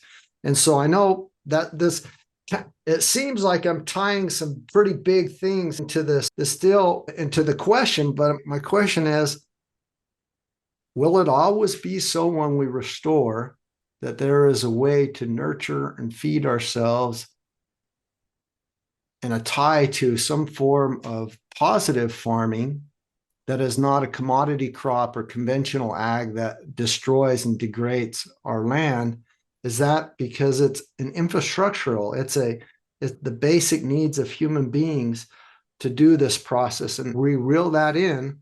Is that the direction that really, when the collective consciousness, the aha in these communities that you see where they say, that's the way, that's the better model? I think it's definitely, yes, that there will have to be regenerative agriculture and there will have to be food. But what I've been thinking, and you're right, also it's infrastructural. But if I look at restored ecosystems or functional ecosystems, the functional ecosystems, this is very important because it's not what has been discussed by the UN often. So the UN has often been talking about ecosystem services. But when I look at an ecosystem, I don't see any ecosystem services. I see a functional or a dysfunctional system. So there are primary systems and there are derivatives. And what they're generally talking about are the derivatives. What are the services which humans can get from functional ecosystems? We want the services. We need the function. So the productivity is the same way. Productivity follows function. Every functional ecosystem is vastly more productive than a degraded one. And so when we have like monoculture agriculture, we're massively degrading. So we may have short-term benefits through chemical inputs, but we will have long-term disruptions which will massively lower our productivity. And that productivity is not simply in food. And then also there are two ways to look at that. You can look at either the carbohydrates, or you could look at the nutrient density. But if you look at the hydrological regulation, or you look at the climate regulation or the weather regulation, because we're altering the weather, people don't really understand that we've become weather makers unconsciously. We need to be conscious about our weather making, and not by direct interventions trying to seed clouds or do this kind of stuff, but by restoring ecological function so that the systems are in harmony again. And I think that the other thing might go back to this question about what is the purpose of life? What is the meaning of life? So if we can have communities which are all intentional communities where everybody is working together to restore the earth, and they're doing it freely, and they're doing it because they believe in it, and they're all helping each other. So there are no unhoused people. There are no people who are hungry. There are no people who are unemployed, regardless of their talent or their ability or their education or their skill or their age. They're all welcome to participate because they have the right and the responsibility to do that. And that, in terms of human civilization, is a better organizational model than what we're doing now by domination and by excluding people that we don't like or don't care about. Like only by just by caring, they would have to be included, regardless of what their condition is. But if we don't care, then they're excluded. And then, but agriculture is important in this. Feeding people is important in this. But it's not just feeding people, it's functional ecosystems. So functional ecosystems are more productive than degraded ones. So we need the food, but we also need the climate regulation. We need the biodiversity. We need the infinite potential variety in genetics. We don't need to be messing around altering the genetics. We need to make sure that there's the infinite potential variety of genetics, because 3.8 billion years of R&D have gone on. Not like our messing around with miniature pipettes with microscopes. That's dangerous.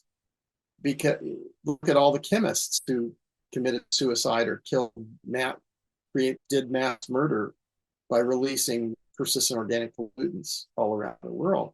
So we need to have a good time. We need to change the infrastructure from like everybody tries to have more individually.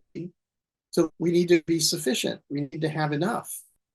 And then we need to help everybody make sure everybody has enough.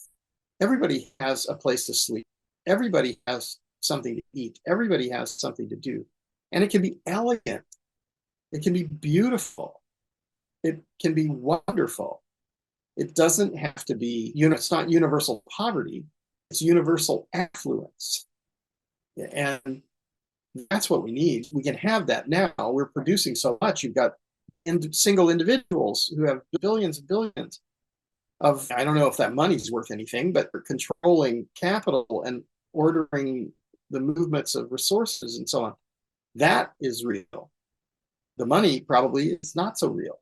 That's why it's devaluing so massively all the time. But the true value is in the ecological function, and then the true value is in the social cohesion too, and in the inspiration and the joy of life. If we don't have joy in life, we don't have health, we don't have love, we don't have these things, then actually what do we have? We've got some junk piles, and that will make everybody try to create a new tax to skim something off. That's all corruption. We don't need that. We need people to work together for the good of all, and that's also their own best interest. And to recognize that each of us individually and all of the generations who are alive today will pass away.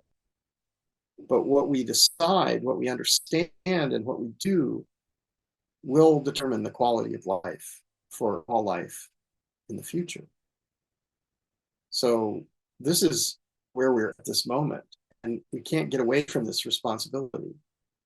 So this is the thing is, knowledge is responsibility. When you have this knowledge, then you're responsible to consider what can you do. And then when you get to that point, you go, I can't do very much as an individual. I can do something, but it's not that much. So what could we do? We could all together do a lot. And that's what you see when people come together to work together. And that's when our intelligence becomes collective intelligence. So everyone has something to contribute, but we need to be calm and quiet and humble about it and realize that everyone is equal and everyone has the same needs. So if everyone has the same needs and we all work together to ensure, then those of us who have more capabilities, more talent, more intelligence, more strength, more whatever, we can do as much as we possibly can. We can reach our heart's desire, but not just to build up personal wealth and to separate ourselves from everybody else, but to make sure everybody's taken care of. And that's where the great satisfaction comes from in this kind of society that we need to have in the future. We don't really need an ism. We just need to have a civilization. Gandhi was asked, what do you think of Western civilization? And he said, I think it's a good idea. Yeah, that's going to be one of my last questions for you, is where we talk a little bit about these civilizations. But this is a perfect moment to ask the burning question, WTF? And it's not the swear word that most people think. It's what's the futures? But it's a much deeper question than that. What does a world that works for everyone look like to you, John? I think to me, it looks like a place where everyone has a place to sleep that's made of natural materials, that looks out at the most beautiful view, that is passive solar, super insulated, not huge, but adequate, has all sorts of natural systems. It infiltrates all the water. It is covered with biodiversity. It has beautiful distant views of the vistas of the sky. You can see the sunrise and the sunset. And there are musical instruments, and there's good food every day, and there's dancing, and there's 3 to 5 hours of work a day, but it's joyous and it's understood. It's not drudgery. It's like we have to do this because we're maintaining the soil, we're maintaining the hydrological cycle, we're harvesting the perennial fruits that the living earth gives us every day, all the time. And we have to process food. So I see it as ideally having small but adequate dwellings for everyone, and then central kitchens so that there's a lot of communal eating.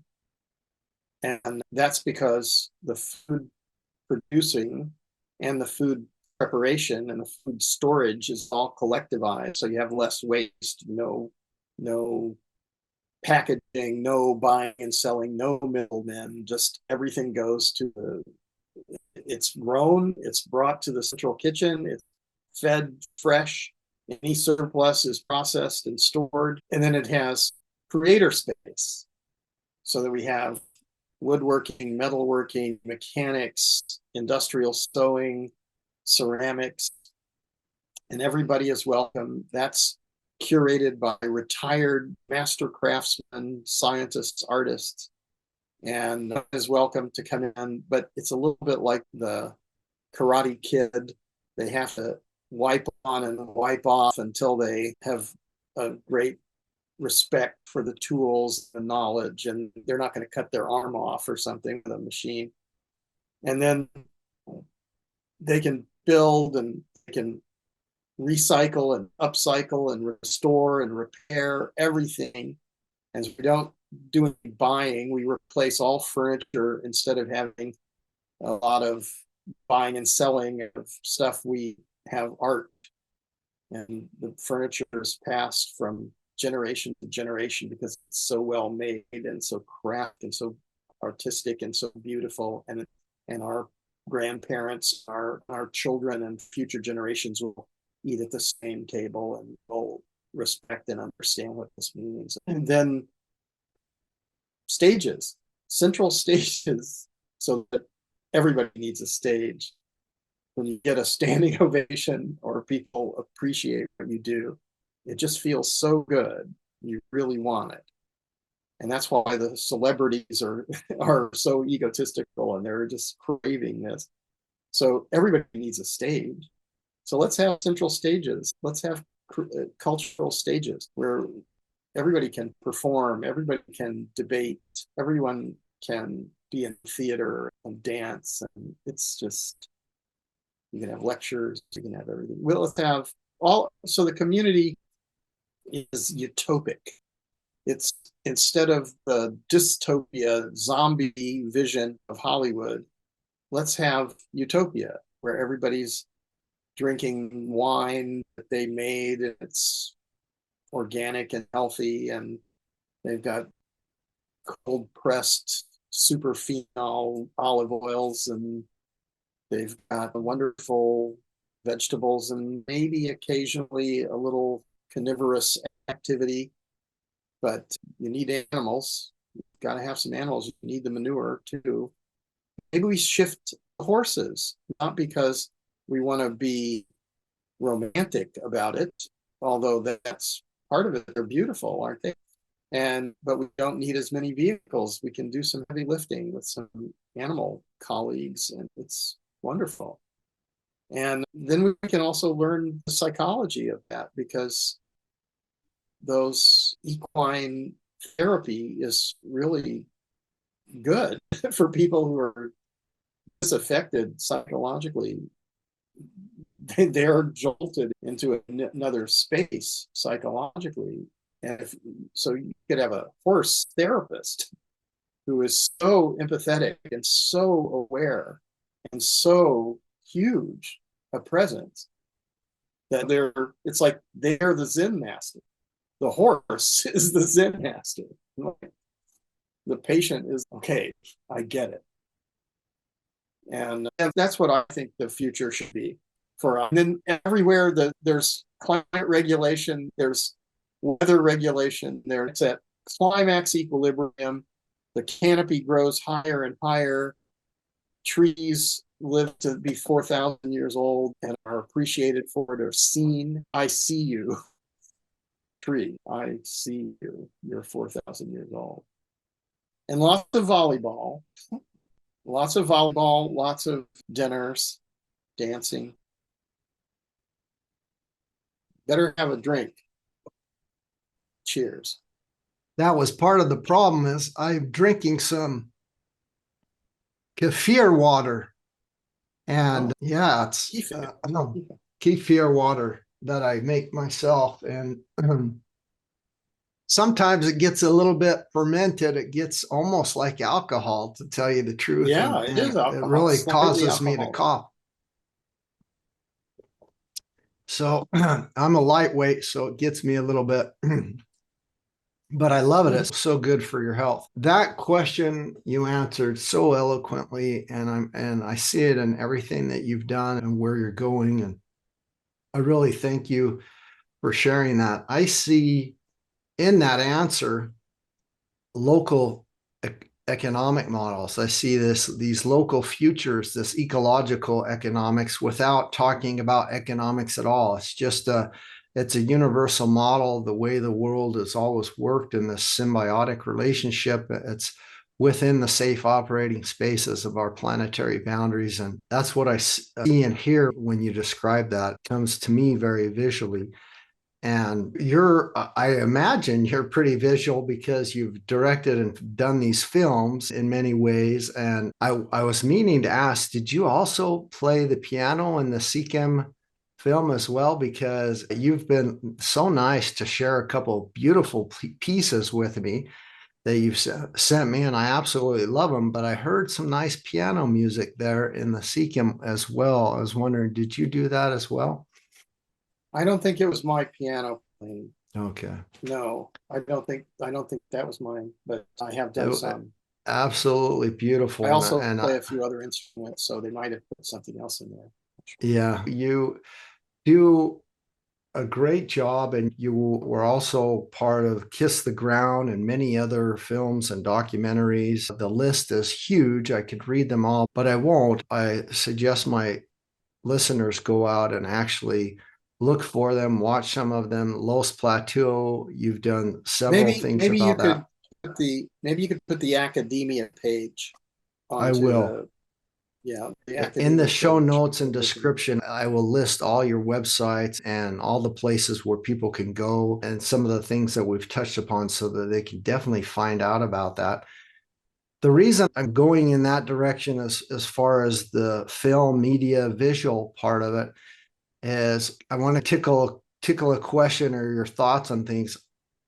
I believe a lot of us have a hard time visualizing what a sustainable future or a regenerative future or a restored future looks like, what a world that is in ecological harmony or within the safe operating spaces of our planetary boundaries looks like, or a symbiosis or a symbiotic future or Earth, what that looks like. And because when we look at media today, when we look at the TV and TV series and movies, a lot of it is so dystopic. We're fighting over resources, and Mad Max and Waterworld and Total Recall and Terminator, whatever it is that we're watching is very dystopic. And there's not a lot of media besides documentaries and Black Mirror or TED Talks that kind of give us sometimes these tickling of brighter, better futures. And I've always fantasized and dreamed that if we had the Star Trek or the MASH or the Desperate Housewives TV series that ran every single day, or there were so many seasons and episodes that we could binge watch it every day and or just endlessly, that showed us what a regenerative future looks like, what a sustainable future looks like, what it means to live in a world without the fighting over resources. And I don't know if you've ever dreamed or fantasized about that if we had something like that showed us we're trying to reach the sustainable development goals, we're trying to reach the Paris Agreement, we're trying to get to resilient futures. But I don't think a lot of us know what that looks like. And because we can't see it, we don't know what it looks like. How are we going to engineer, architect, design, farm, create those futures if we don't have better visuals and things like that? Do you ever think about in your work, long film work and documentaries and things that you've done in creativity area, that maybe that's something that's lacking, that we don't have that, not only the education or the social thing to see what that would look like, so then we say, wow, I definitely want to go to that future. And now I can get it because I see it and I see the music and they still have drama, but boy, that's a beautiful future. And I'm a farmer, I'm an engineer, I'm an architect. I want to try to design to get there. Have you ever thought about anything like that? And what are your thoughts and feelings when you create these beautiful documentaries, films? Yes, I have thought of it, but I have like, it's a strange thing because I've worked for a lot of different networks and I've broadcast a lot of films around the world. I have made a lot of films, but I don't really feel I have access to the media. I feel like an outsider, and that's pretty terrible because if I feel like an outsider, can you imagine how most people feel? So I think the existing media is part of a sort of a domination network. It's consciously creating mind control. It's what Noam Chomsky has called manufacturing consent. And so it's telling you what to think. It's previewing what's going to happen to you. And there's a lot of police, a lot of hitmen, and a lot of crime, and a lot of anger, and that creates the same because you have you have brain chemicals which are triggered by all of these things. So these things happen to you when you're watching. You feel the same things. And we need to do something else. We need to have, and so one of the problems is if we do this collectively, we can do it. But if you say, John, you do it, no, we can't, I can't do it. But a group of people together can do it. But you have to get into collective intelligence.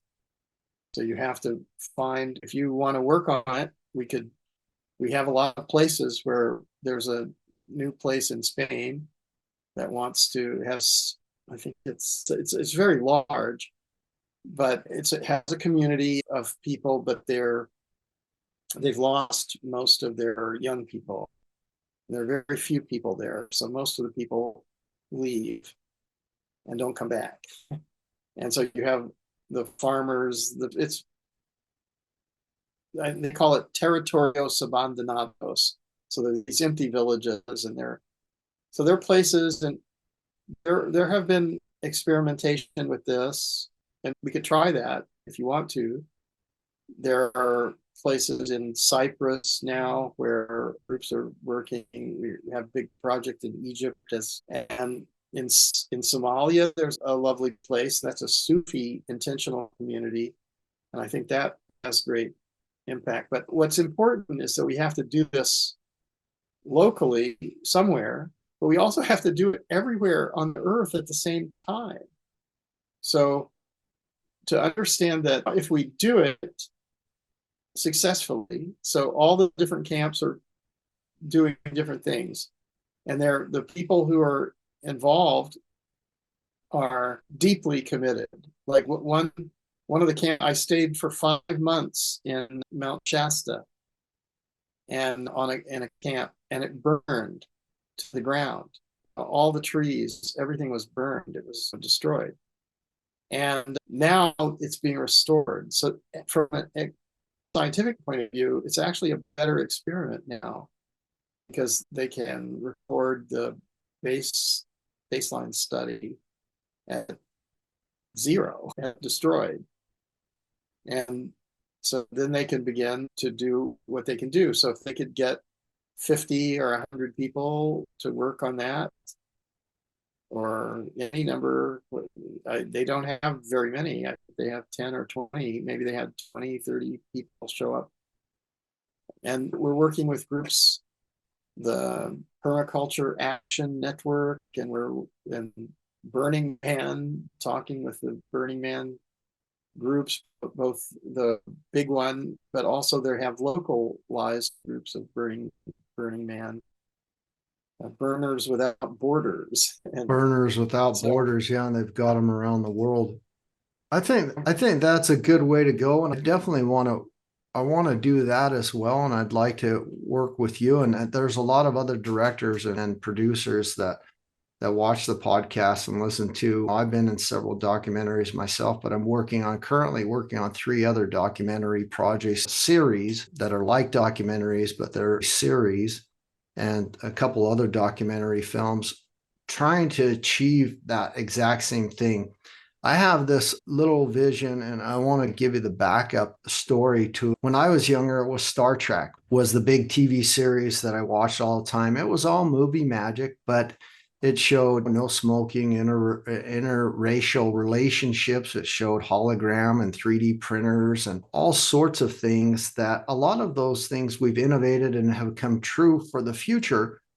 But it was this different world, a different future. And it was definitely sci-fi, and it was movie magic. But we were then had something to say, oh, that would be cool. Let's engineer, design, and create for that, or see how we can do that. And for many years, it was movie magic is the way we did it, until we really cracked the code in some respects to get to that future. The other interesting thing about Star Trek is they have this economic model, Trekonomics, an economic system that's based off of no money. It's not a monetary system. It's based off of no money, but yet there were still doctors and engineers and scientists and these vying for lieutenant and corporal. And even though it was a hierarchy structure, but they weren't getting paid. There was no, it's not an economic system like what we know. It's a totally different system. And so there's many different aspects of this sci-fi type of future. My thoughts and ideas, how can we take that same principle and use movie magic and use filmmaking? And I really want to use, and I'm going to throw it out there, and I hope someone steals it, if jumps the gun and gets it before I can find the right collaborators to do it. I was hoping to get in conjunction with Tyler Perry Studios, one of the biggest studios in all of America. And he has fabulous studios, but he does The Walking Dead. It's a whole dystopian world, the zombie apocalypse. And they have buildings and use a lot of renewable energy, but it's very dystopic and a lot of fighting and killing and all sorts of stuff going on.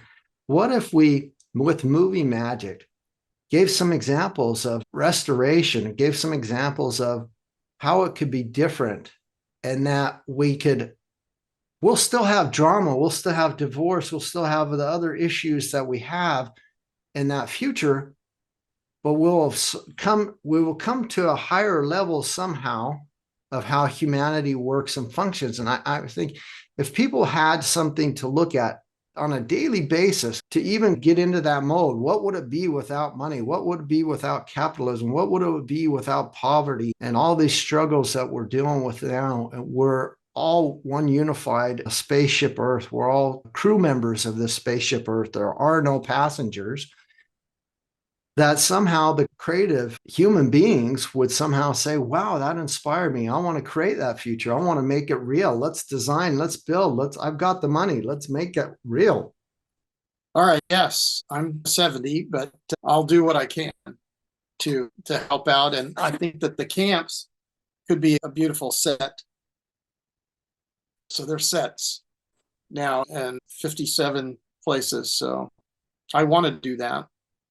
I would love that. I just wanted to see if you'd ever thought about that, or do you think having a tool like that available for humans to be bombarded with another form of positive media that would make a shift in this collective intelligence? I would rather do it in reality than show what the reality is. We can have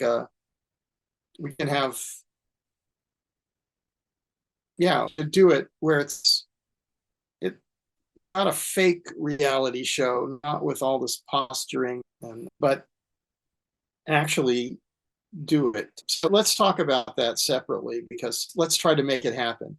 I have two last things, and then we'll wrap this up, because we've definitely went over the last time we spoke, I think, was 2.5 hours last time we spoke, but we'll cut it down and we'll trim it up nicely. You talked about civilizations many times from the beginning of our conversation clear up till now. You've mentioned it a couple of times. I've done extensive research for a long time on this, and I'm a big fan of big history. Recently just read a big study that NASA did. They conducted a research study that was published in Nature and Science, and of all the civilization frameworks that we've had in our world, there's 32 documented civilization frameworks that we've had: early antiquity, Mesopotamia, Incas, Aztecs, Mayas, Greeks, Romans, on and on. And all of those collapsed, but 3 of them because of ecological or environmental collapse. The 3 that didn't collapse because of ecological or environmental collapse were because of disease, displacement, or some form of disruption. And when I say ecological or environmental collapse, I hope you know what I'm saying is basically basic needs, infrastructure, food, agriculture, the way they provided their energy source, their basic energy sources, and it was mainly food, infrastructure, water, were the reasons for that collapse. But all of them collapsed, all 32 plus, and we're probably discovering more as I speak, collapsed because they were running the exact same civilization framework model. And that model was a hierarchy model. Peasants, slaves, farmers, laborers, mainly farmers, and peasants and slaves at the very bottom, holding up that pyramid for those few. That model is still prevalent in all our organizations and cities and civilizations today. It's the same as a definition of insanity, right? Why do we keep repeating that, hoping for different results? And next year, COP28 will be in Dubai, Middle East, Egypt, regardless. These civilization frameworks are still being repeated not only all over the world in our organizations and our religious infrastructures, or whatever organizational frameworks we see. But the crazy thing is, if you know anything about the United Arab Emirates, Dubai, Qatar, whoever, they get people from Korea, Asia, Pakistan, to come in to the Middle East, somewhere, Dubai, and build up those civilizations, to do the construction, to do the hospitality, to do all that. A same model that was used with the Egyptians, the pharaohs, and that, to bring in slaves, peasants, laborers, to build up these huge advanced civilizations, very modern, very super, whatever, innovative, but they still all collapse. And we're repeating that same mistake. And the minute those civilizations are built up, all those people, those peasants, slaves, and laborers, if there's no more job left for them after the civilizations, they cannot sustain them and they get shipped off somewhere, or there's a great exodus. And the same thing with Dubai, United Arab Emirates, those people are then, if they're too old, their visa is not renewed and they get shipped back home. And we're repeating that model over and over again. And so when you spoke several times about these civilizations and how we're doing these models, do you see that as well, that we need to get out of this pyramid hierarchy class system model into one that is more symbiotic to restore and to get into a better world? What do you exactly mean by that? And do you agree at all with what I said? And what are your thoughts on that? I think everybody, every living thing, I've said it before, every human being and all living things are a representation of all life since the beginning of time. And in this way, they are equal. And we live and we die. And in this way, we are equal. And what we need to do is be equal. We need to recognize that, yeah, we're equal. And that if we're basically losing the creativity and the intelligence and billions of people because they don't have opportunity. If we had equal opportunity and everybody was working to achieve their heart's desire and their destiny and their dreams, and then we would have so much more capability than we have now. But when we try to dominate, it's again the domination. And that's what I would call this hierarchies. We don't need the vertical hierarchies. We need the horizontal sovereignty. It's about sovereignty for the individuals, sovereignty for everyone. Everyone is equal. We all have a birthright. If we're alive today, we have a birthright. So that's basically the same thing that I said before. And that's how I feel about this. Everyone is equal and everyone should be treated equal. And we should, not sure that money is the problem, because money seems to work well in terms of as a means of exchange or a storehouse of value or a trust mechanism. We just don't know what money is. We've mixed up the value, and we've also tried. So you have to have a kind of money which you can't keep. You have to give it away. The more you have, the less it's circulating and it's helping. But you also have to have a consciousness that doesn't want to waste and doesn't want to overconsume and doesn't want to have trash and toxic leftover ruins. But we also have to look at our buildings and think like they should be biodegradable. They should not end up as ruins, and they certainly shouldn't end up as toxic ruins. They should be able to be dissolved into nothing. And then what we leave behind is something valuable, not something toxic. Beautiful, beautiful. The last question I have is, what have you experienced or learned in your professional journey so far that you would love to know from the start? I think the most important thing is to be part of a community, that it's not possible as an individual. I think maybe egotism and the drive for fulfillment is we're socialized into that because we're in competition with everyone else. We should really be working more in the teams as children. And one of the best titles I've been thinking of lately is The Leaders Failed Kindergarten. So professionally, learning how to work together with others, I think, is the critical point, not how to excel as an individual, but how everyone should collaborate. That's what I wish I'd known much younger me. John, thank you so much for letting us all inside of your ideas. It's been a sheer pleasure. I could talk to you for hours, and let's do this again at another time, and let's do it in public as well. I would love to as well. Yeah. Thank you so much, John. And you have a wonderful day. Unless there's nothing else that you want to add, I'm done, and I appreciate your time. Thank you so much, Mark.